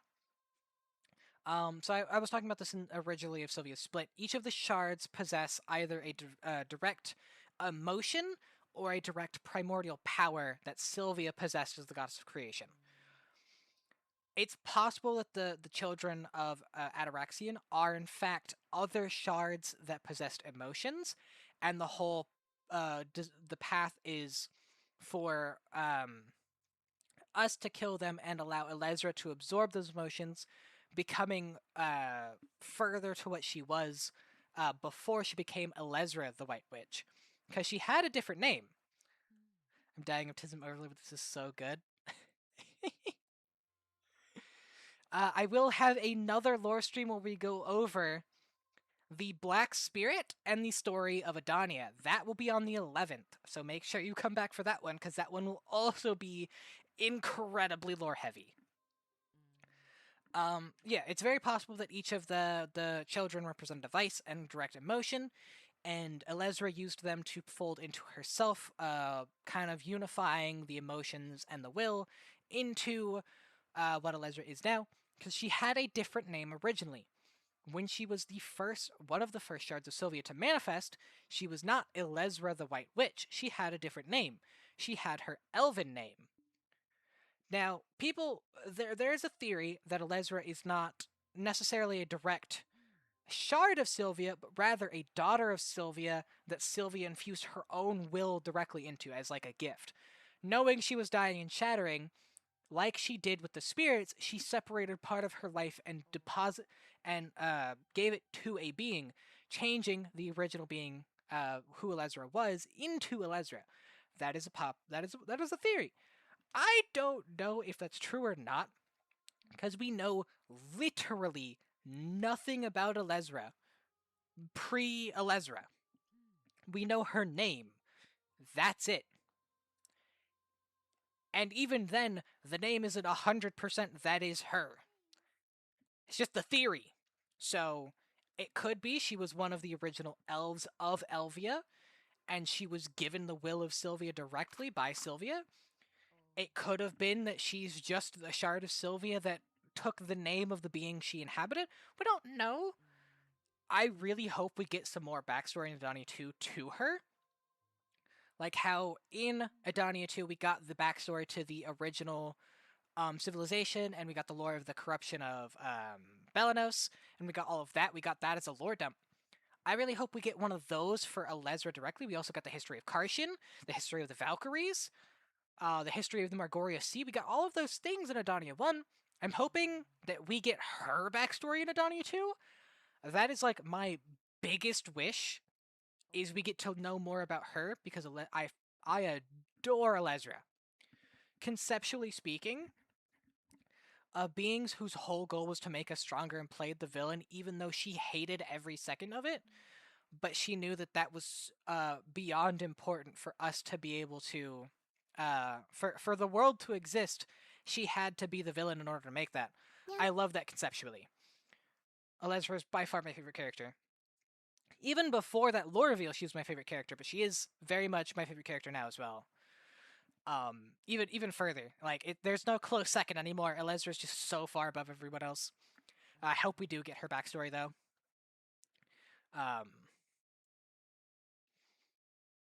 But anyone else have any questions as I continue to yap unendingly about the lore of this game? Killing my voice. Ow.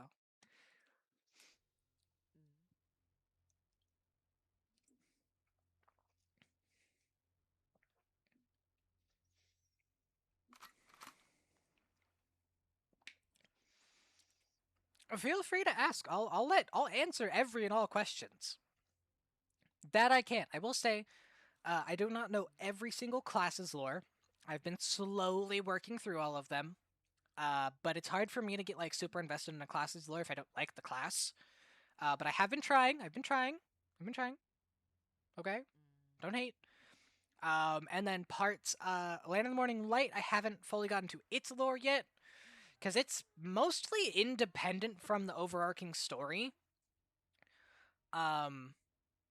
Which is really confusing. And then the Magnus's lore, that one I haven't super delved into because it deals with time travel, and time travel always gives me a headache. And my head's already been hurting enough as is. Rosoka seems a bit out of place compared to the other Donnie buses, no? No, but I understand why you think that. So every Adania boss is directly connected to a god or goddess. They all are one way or another, and you guys are about to get an ad, so I shall wait, and then I will explain.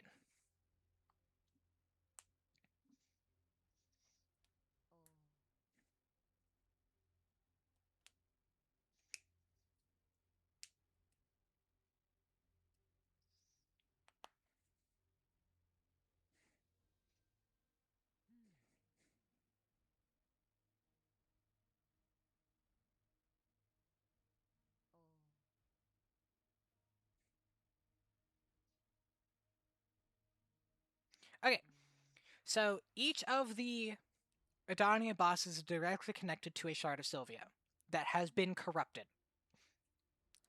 So we have Jordine, which there's a theory that he actually, the reason why he corrupted the way he did is what he absorbed was actually a shard of Sylvia, and it was the shard of greed, and that what drove him to collect all this power, the Phoenix Flame corrupting him into what he is now before he went to Adania. So he is connected to a shard of Sylvia. Then we have Enslar and her desire to follow Elian, learning Elian is actually a shard of Sylvia and was destroyed and corrupted, leading her to become an Adania. Sorry, gotta change the way I'm sitting. Then we have Karshin, who essentially just kind of went crazy over trying to become stronger, learning the true history of the world, learning about Hadum, learning about Sylvia, and all of that driving her to become something else entirely. She still has direct connections. Then you have Caphras, who is literally the guard of Sylvia and a direct descendant, so he has a connection. So when you look at it like that, Roxola's just the mermaid. What's she doing here? Yeah, I got a dwink.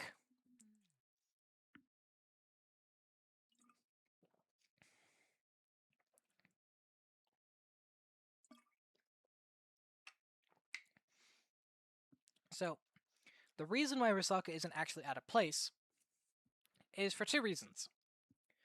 First, she is a progenitor, meaning all mermaids come from her. So if all mermaids come from her, she is a first creation, which means she does have a direct tie to Sylvia.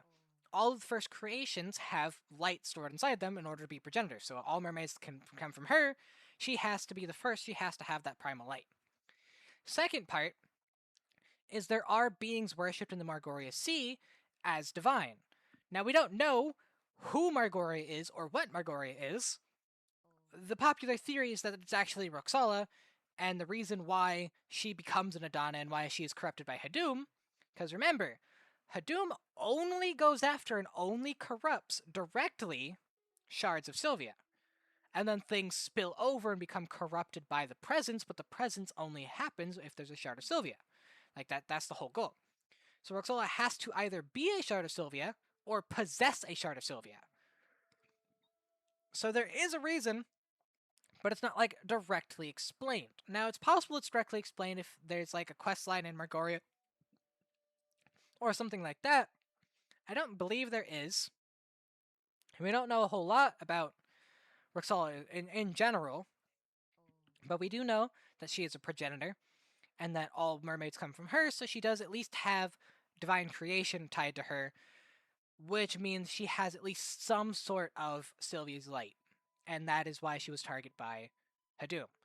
Her falling to depravity, her closing off the sea, her doing all of these things was resulted from Hadum's corruption, but she wasn't always like that. She wasn't like that originally, and so her having a piece of Sylvia's grace at the beginning and became what she was makes sense. Like, it does kind of track. Now, there's not like a hard set, we know this, we know that.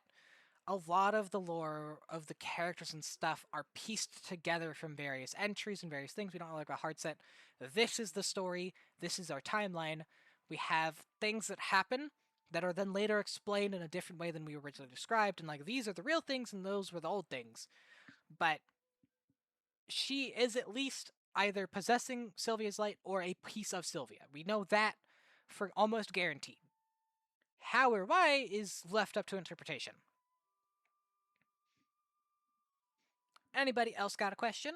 Because we got a few minutes left of the sponsored lore segment before I do a bunch of the last giveaways. There is actually one more I need to move over. It's my DMs with Ash. Here it is.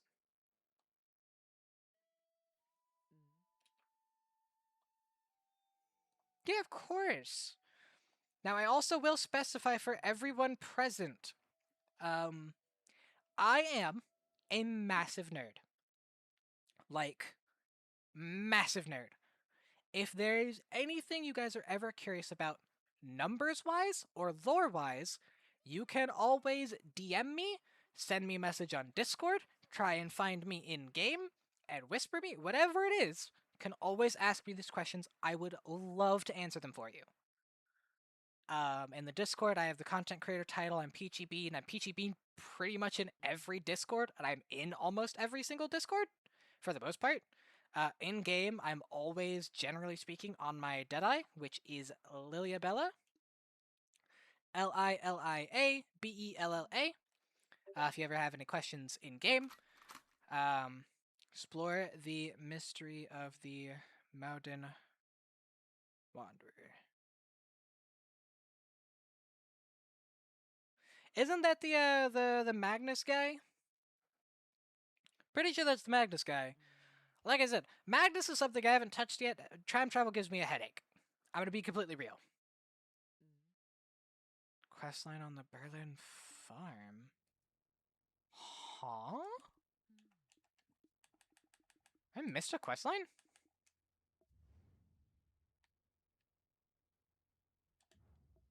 I'll have to do a little more research into that because that's not ringing a bell, but my memory is not the best anymore. Brain damage, one hell of a drug.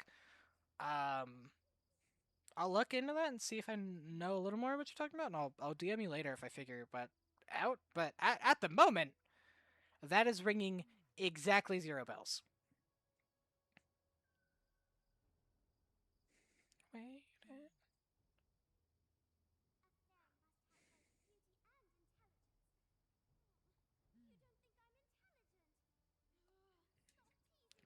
Does really nobody have any other questions? You guys are all like, you just enjoyed me yet? No, don't worry about it. It's a popular quest line to the Changa Tome. Oh, yeah, no, I don't. I have not touched any of the Changa quests. I'm gonna be real with you. I should. But I try and leave all the quests to be done on stream as I RP through them with people. I RP through them with chat. I just haven't had the physicality to really do longer streams like that for a while, so I just haven't. Yeah, I know about the chain quests. A lot of them, sadly speaking, a lot of the side quests in BDO don't actually have lore implications, and quite a few of them just non-canon, which sucks. But some of them are canon, which is really, really confusing. And I'm gonna be honest, I'm not a fan of that. The like inconsistency between canon and non-canon, at least for quest lines, because then it's a really hard work to try and piece together the story. Because you have to first you have to figure out if this part of the story is canon or non-canon, and then where it would exist in the story. It's a lot of work. Now I could put in that work. The Dark Star Meteor. If you're talking about the Black Star, we did cover that. We already covered that. We already went through all of what it is. If you're talking about... That's Black Spirit. Hold on. If you're talking about the big ol' rock right here in Star's End, we did cover that. That's actually a god. Yep.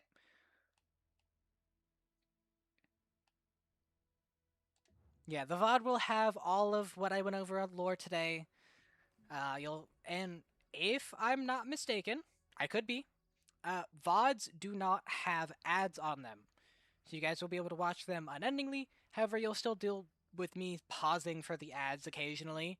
But you won't actually have to watch the ads. I think. I could be wrong. I actually haven't like gone back and rewatched my VODs from scratch.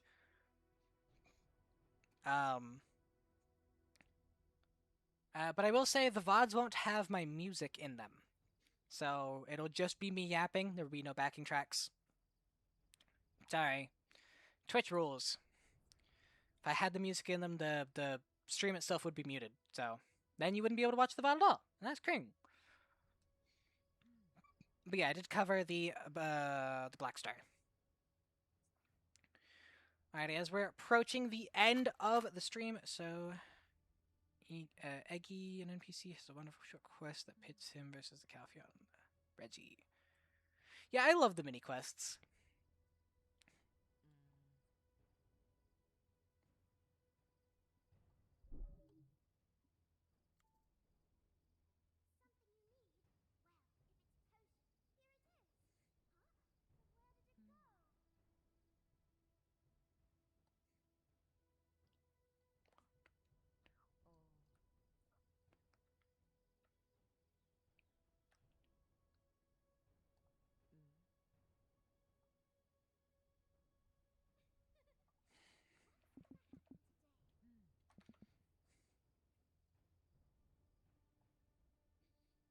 Alrighty, so as we enter into the last chunk of the sponsored segment of the stream, I will say the last, there are 13 codes left to give away, so I will be clicking the button 13 times. So everyone here, almost everyone here has a chance to win a code and be able to give it to a friend or keep it for yourself. Your choice. What you do with the code is none of my business. So I will say exclamation elf is the last code. So put that in chat if you want to enter the last chunk of giveaway for the 13 remaining codes. I will be giving them all away. Exclamation elf.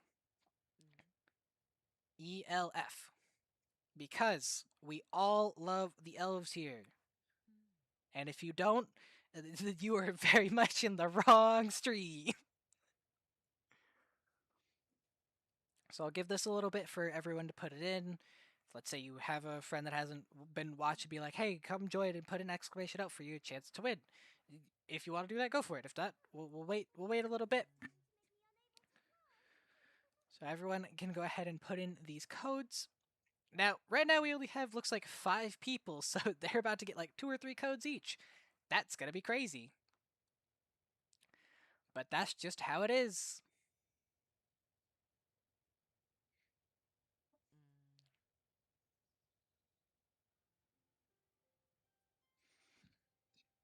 So yeah, if anyone is still watching, exclamation elf to join the giveaway.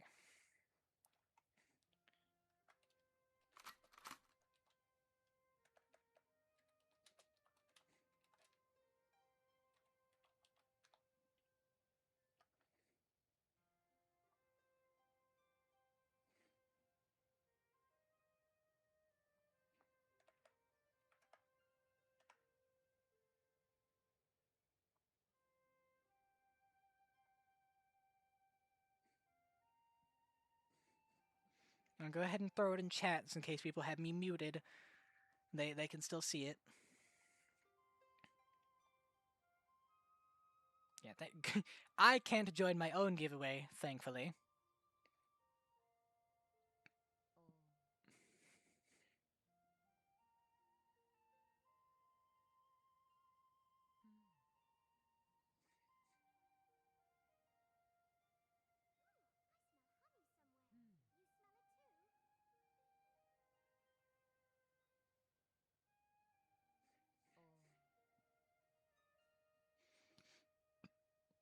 Probably go until the end of this song for the giveaway.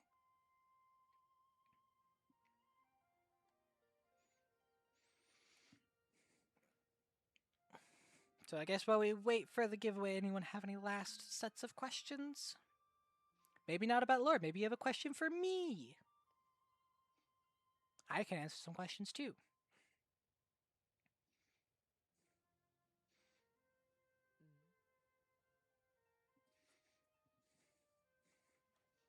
I'm gonna go ahead and throw the stream marker. Okay, this is roughly the end of the lore segment, which will help for it later. You only need to enter once, Tibby.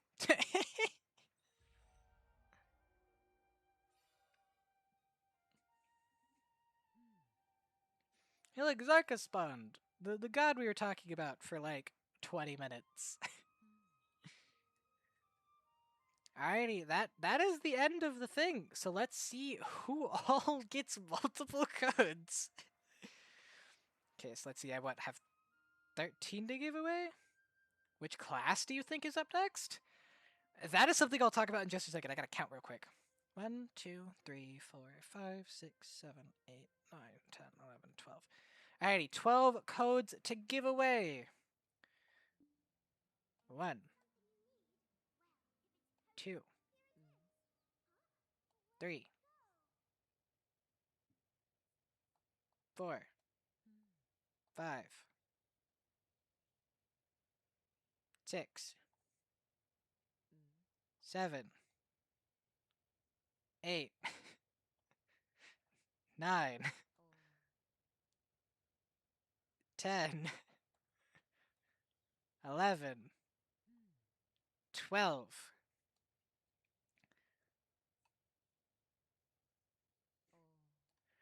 These are the winners, as rolled by the bot. I have no power over this. Alrighty, so we have Scarlet Despair won 1, 2, 3 codes. 3 codes for Scarlet Despair. Don't forget, Scarlet Despair can choose who all gets codes. If they're like, I want to give it to you, then they give it to you. It's up to them. That's how I do it. Can I give one to Kitty? Of course you can. Okay, so those that did win, let me know if you want a Discord DM or a Twitch DM. Let me go ahead and mark Scarlet down for the 3 they won. Scarlet. Scarlet.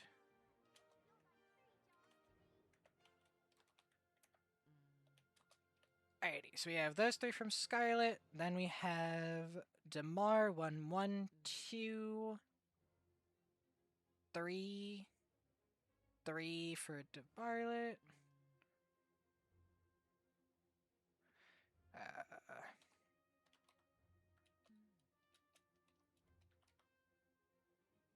Violet, what, 1? 3? Right? I counted 3? Yeah, I counted 3. I will let you know that if I send it in game, there's a good chance I spell it incorrectly. So choose that at your own risk. But I can Twitch DM and I can Discord DM. But if you really want the in game, I can. But if it's spelled wrong, I take no responsibility for that. Alrighty, Aeon112, Aeon12.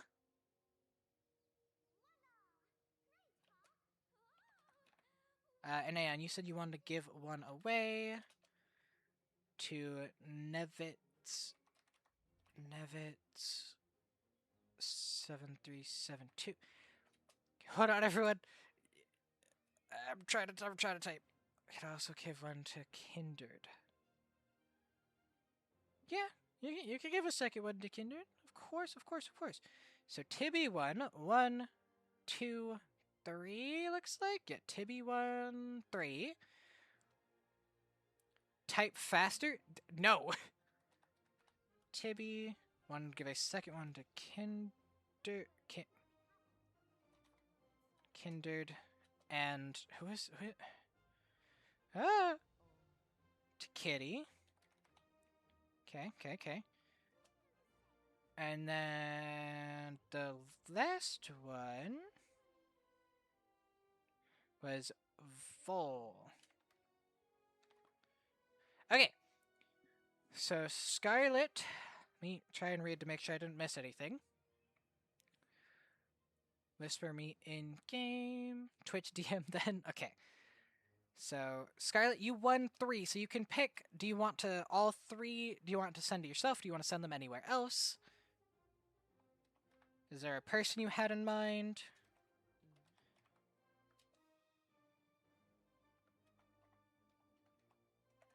I can't spell a thing today. My goodness. And then Damar, if you want to give them to anyone, give one to Nevitz. Okay, Nevitz gets 2 now. Whoever didn't one can get the other 2. Okay, I'll mess with that in a second then. Damar, did you say where you wanted one? No, not yet. Alrighty, so Damar, if you would let me know where you would like yours. Nevitz, you as well. Kindred, if you want in the same place. Kindred was Twitch. My brain! Yeah, Aeon gave one to Nevitz. Whoever didn't get one can get the other 2. Alrighty. I can work on doing that. Spare.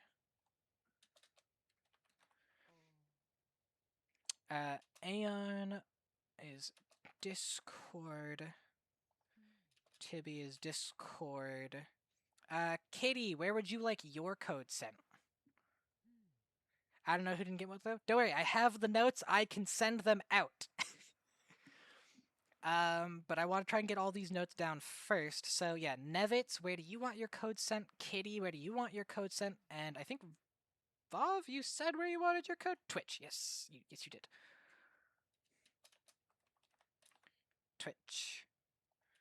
Yeah, so once I get a word from Nevitz and Kitty on where those codes sent, let me see who's in chat that I can throw some codes at.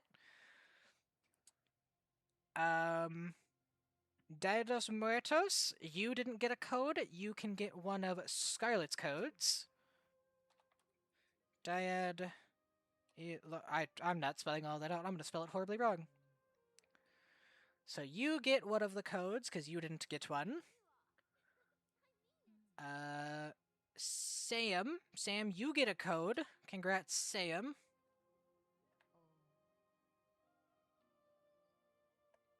And you have numbers in your name, so I'm spelling it horribly wrong. Thank you.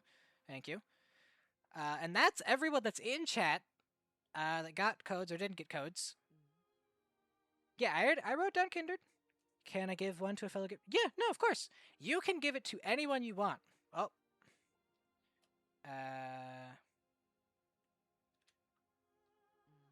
There we go. All of my transformations are on key numbers, so when I was typing numbers, they changed me. Yeah, you can give it to one of your friends, or a guild member, a person you hate that you want to rub in the fact that you won a code and they didn't. If you want to spread hate, go for it. I've had people do that before. It's pretty funny. I'm not gonna say. One thing that I'll find is at of course, of course. So I'll mark down your second code as friend. How do you want your first code though? Like your code? Can send mine Twitch Whisper. Nevitz is Twitch Whisper. Okay. Twitch. Kitty, did Kitty respond? Twitch is good for me. Kitty did respond. I'm just bad at reading. Twitch. Discord or Twitch is fine. I'll put you as Twitch just because it's a little faster. Yeah, so you have 2 codes to give away, Damar. If you have one for your friend, if you want to do both for your friend, you can do that too. But you do have 2 codes to give away after I've made sure everyone in chat gets a code. Diodos and Sam, if you guys are able to type, you guys did get codes. If you don't answer how you want the codes sent to you, they will be sent via Twitch message. And if you don't respond, if like I can't message to you, then I'll re-roll and send them somewhere else. But I am trying to get you. Let me actually at them real quick. Let's see if that gets their attention. At Sam. It appears that Sam is no longer in chat. No, Sam is in chat. I can't at Sam. Why can I not at Sam? What? What? What is this? What about Merta? No, I can't do either of them. Hey, crazy. Son of Zeke in Discord. Alrighty, I will write that down. Is that son of Zeke? And that'll be a Discord message. Alrighty, where do you want your other one sent? Diodos and Sam don't answer. I'll Scarlet, if you have a and Mad WC86. Scarlet, if you have any friends on Discord or in game that you want to send the codes to, because neither of these people are answering, please let me know and I can go ahead and send those over. While you figure that out, I will start trying to send these Twitch messages out as I have messed up my form again. Should be just 8? No, 9? 9 resets me? Yeah, there we go.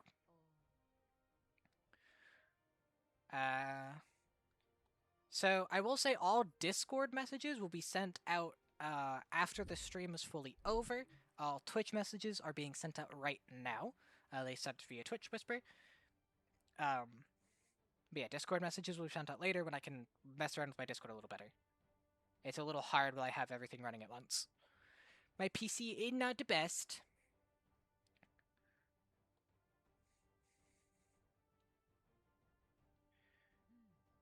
Okay, so you wanted it via Twitch, I believe. Yes.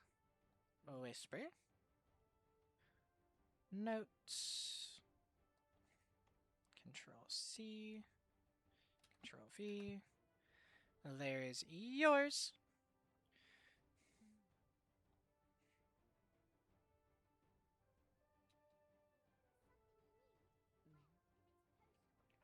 Okay, I actually need to mark which ones I've done already.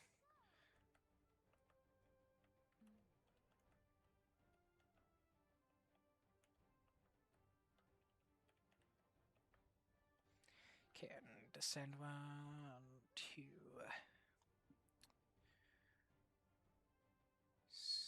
Scarlet. Whisper.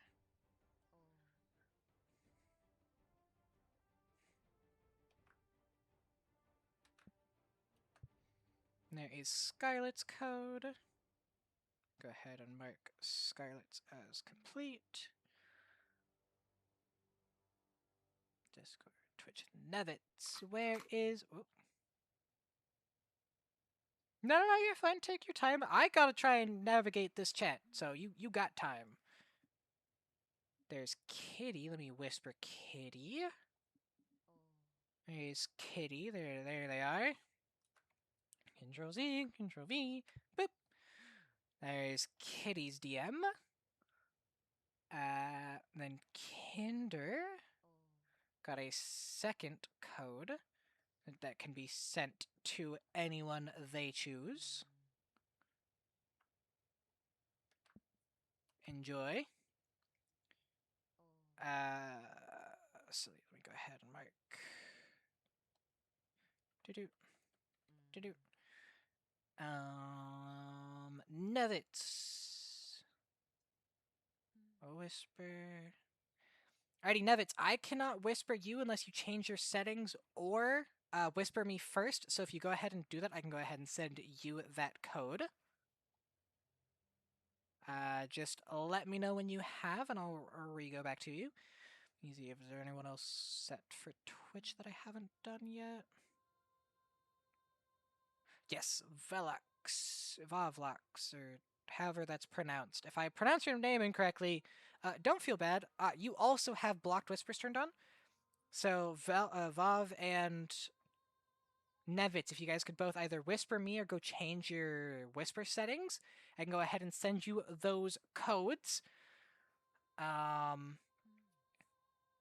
あらあら。 Hey, we got another follow. What you followed? Does that work? Let's find out. Oh, it did. Cool. Huge. Control C. Control V. There's your code, Vav. Apparently following works. No, Damar, you should have gotten your code. It is Vavolix and Nestor? Nevitz. I just can't read or remember a single thing, apparently. Yeah, there is the code for Volvix. Nestor, if you could go ahead and either whisper me or change your settings, I can go ahead and send you your code next. Gotta change the way I'm sitting in my chair. My neck hurts. And then all of those discords will be sent out later, guys. Don't worry, I will not forget you. Most likely. Ooh, I actually need to mark that these aren't done yet. Because I did not do them.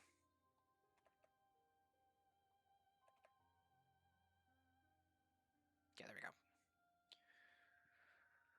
Yeah, so Nevitz, if you could either whisper me or I think a follow apparently did it, but I'm not gonna ask you to follow me if you want to. Once I can whisper you, I will go ahead and send this code, but at the moment I cannot, so just waiting on that.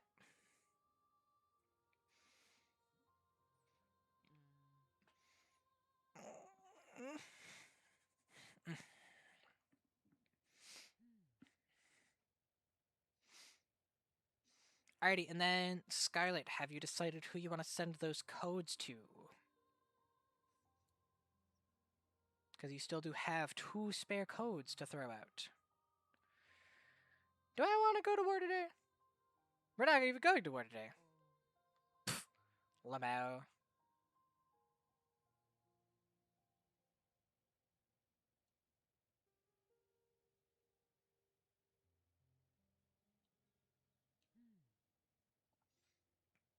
Where's Musa? I think Musa's at work.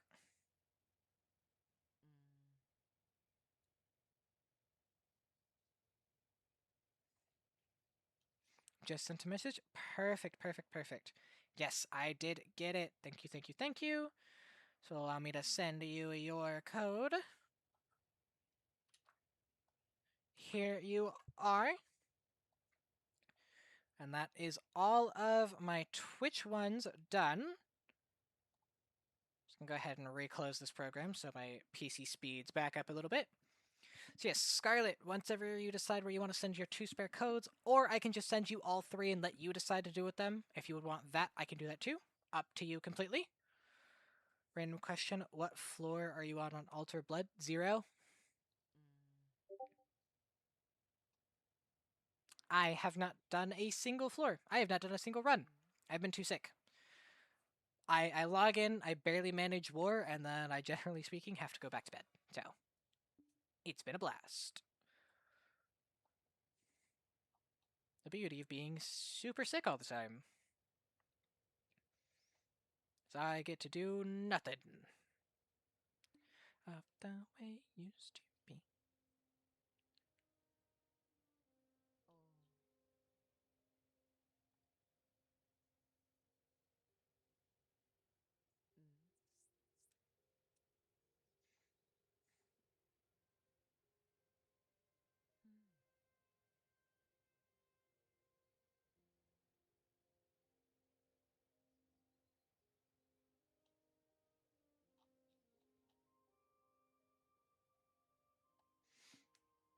No, no, it's just what it is. For those that shared codes, thank you. Those nice of you guys, girls. Right, absolutely amazing people. And that's partially why I like to do the if they win, they get to decide to send it over, as it lets them be really good people, and they get to share the love. I like that. I like trying to promote that kind of positivity. My horrible, horrible MS Paint drawings. No, don't save that. Nobody needs proof that that happened. あらあら。 Hey, Nevitz, thank you for the follow. Alrighty, we're actually gonna go through and we're gonna thank everybody for the follows today, cause we got a lot. Alrighty, so we got Isekai Charlie, we got Lady Mac, we have Big Fat Kitty, we have Pew Pew. Oh God, Ski, I think. We have The King TTV, Kindred Whispers, Ot76, I think, or Ottix. Maybe that seven's supposed to be a T. I don't know. Them, Dimlar, your name hurts my brain. Accor, uh, XL Games, Volvox, and Nevitz. Thank you guys all for the follow so much. It does mean a lot to me. So much. You guys listen to me yap for 2 hours about lore of the video game. Y'all are crazy. But I love it. I love it so much.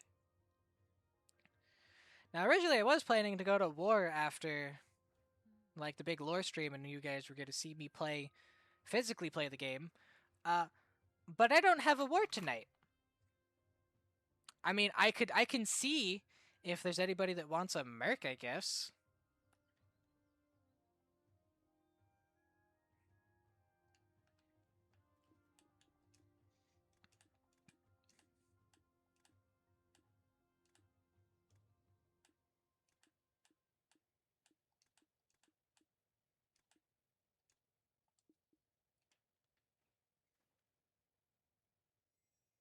It's a flu pill.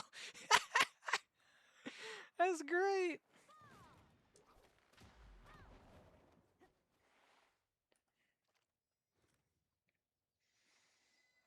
Let me actually turn back on a BDO sound for you guys.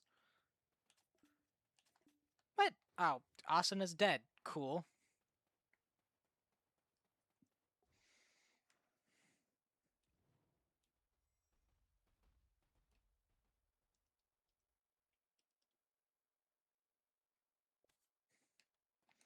Try sending one code to Dostian in-game and Chaos Elfire. If they aren't on, then well, I tried. If they're not on, I can go ahead and send you the 2 additional codes, and then you can send it to them whenever you have access to them. If that will work for you. Oh, right. Dawson's not alive. That works, sure. Yeah, of course. I will try and send it to him real quick, like, once I get it into a safe zone, because I'm not trying to get blown up.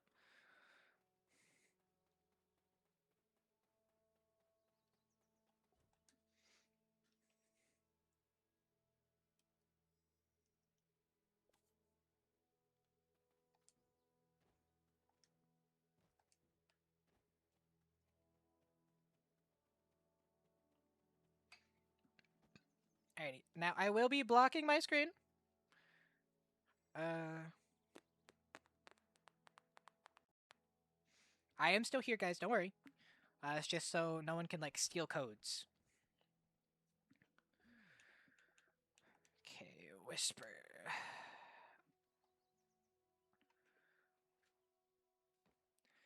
Dustinian.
Yeah, that might work better for me if you want to do that for me as well. Yeah, of course.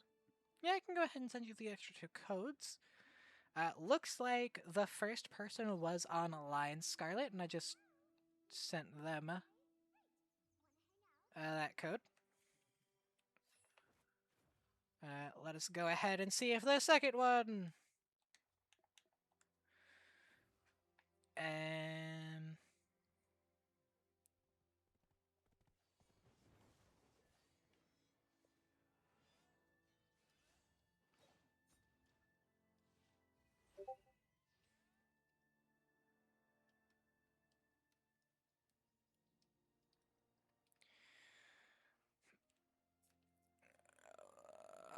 This is a lot of typing that makes my head hurt.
Okay.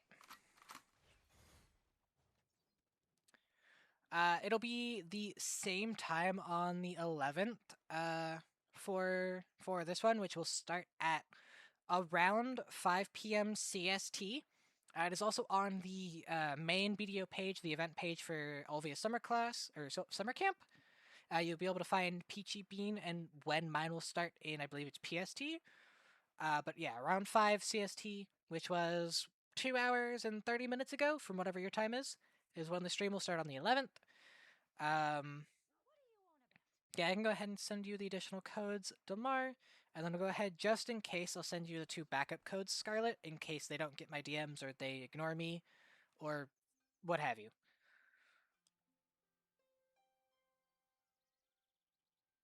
Because it is weird randomly getting sent a coupon code from a Whisper. I will understand if they're wary.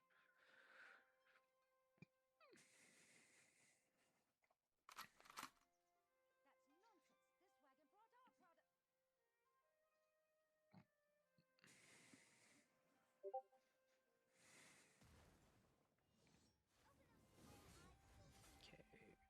Whisper, Whisper.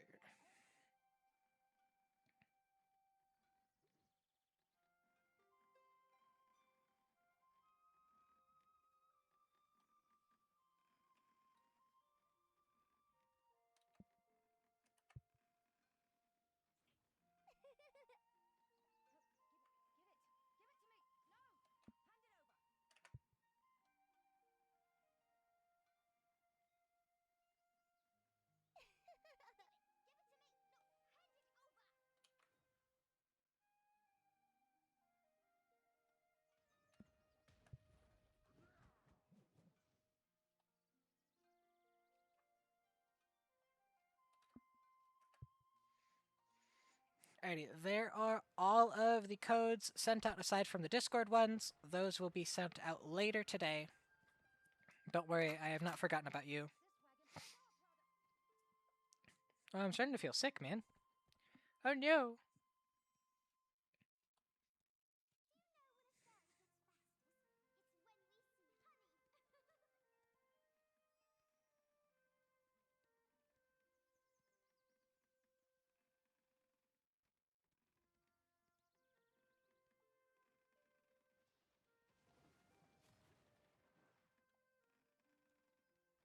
Alright, right. Sorry. Thoughts on the next class. So the new classes are always tied to the overarching story of the game. They very much tie them into the lore. So there are two possibilities, quote unquote, of what the next class could be, but it's very possible they are one class. So the running theory is that it's going to be Deadeye's brother, Eddie, as he was introduced in multiple teasers and various trailers that have either been deleted or removed by PA, so we don't entirely know if that's 100% going to be the next class or not. And the theory of the Necromancer is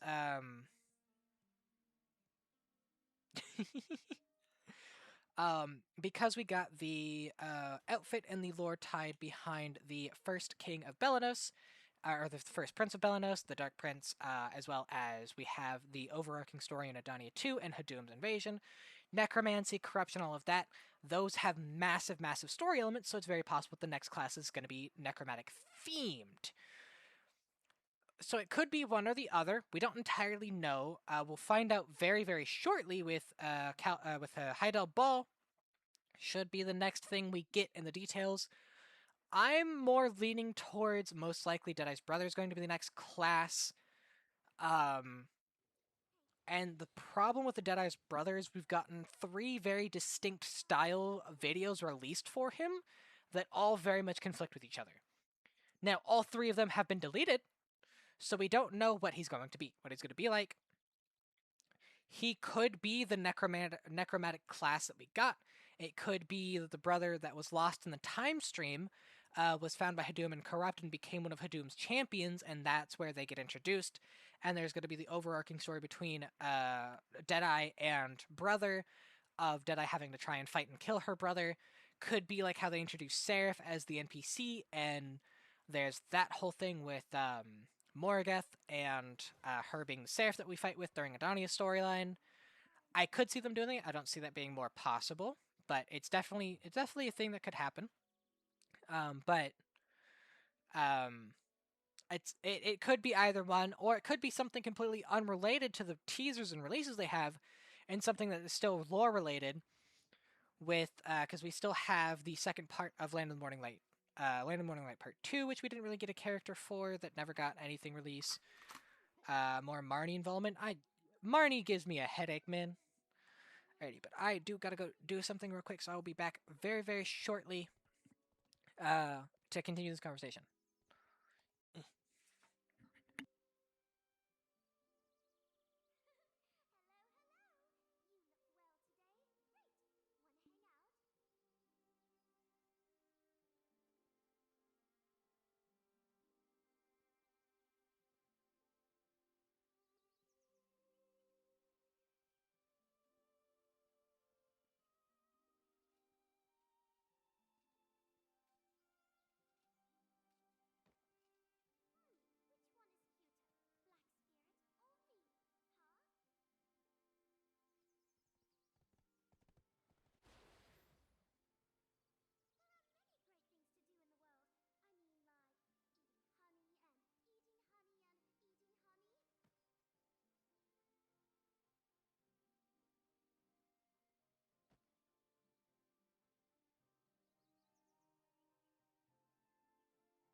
Okay, I'm back.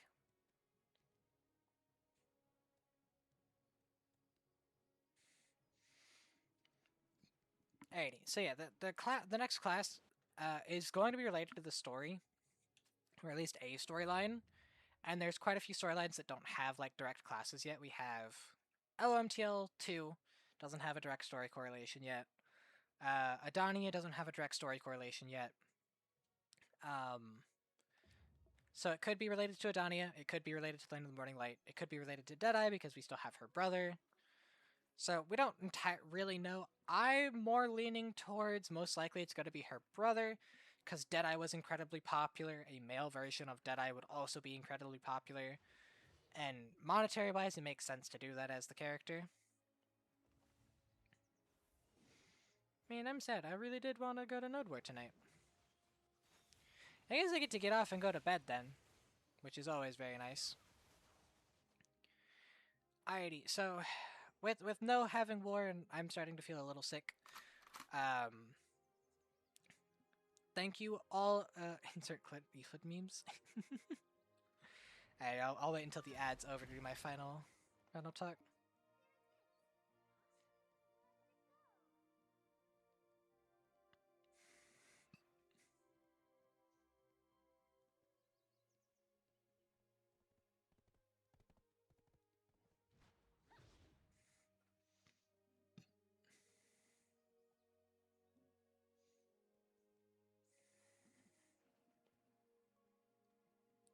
Alright, I need to reset up the head pats button for this model.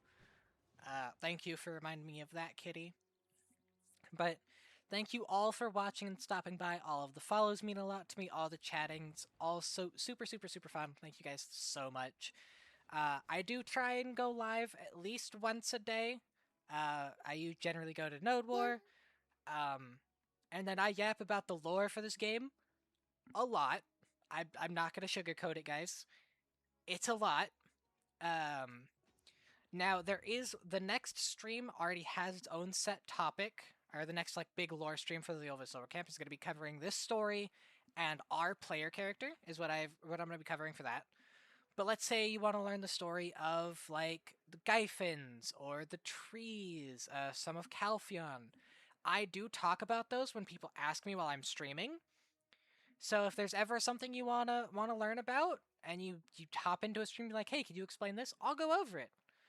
Um, Feel free to ever come and request certain topics for streams. I'll always try and do them. But thank you guys so much for watching. I am off for the night. Have a wonderful rest of your guys' night. I hope I can see you guys again. Goodbye.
You're an overheal.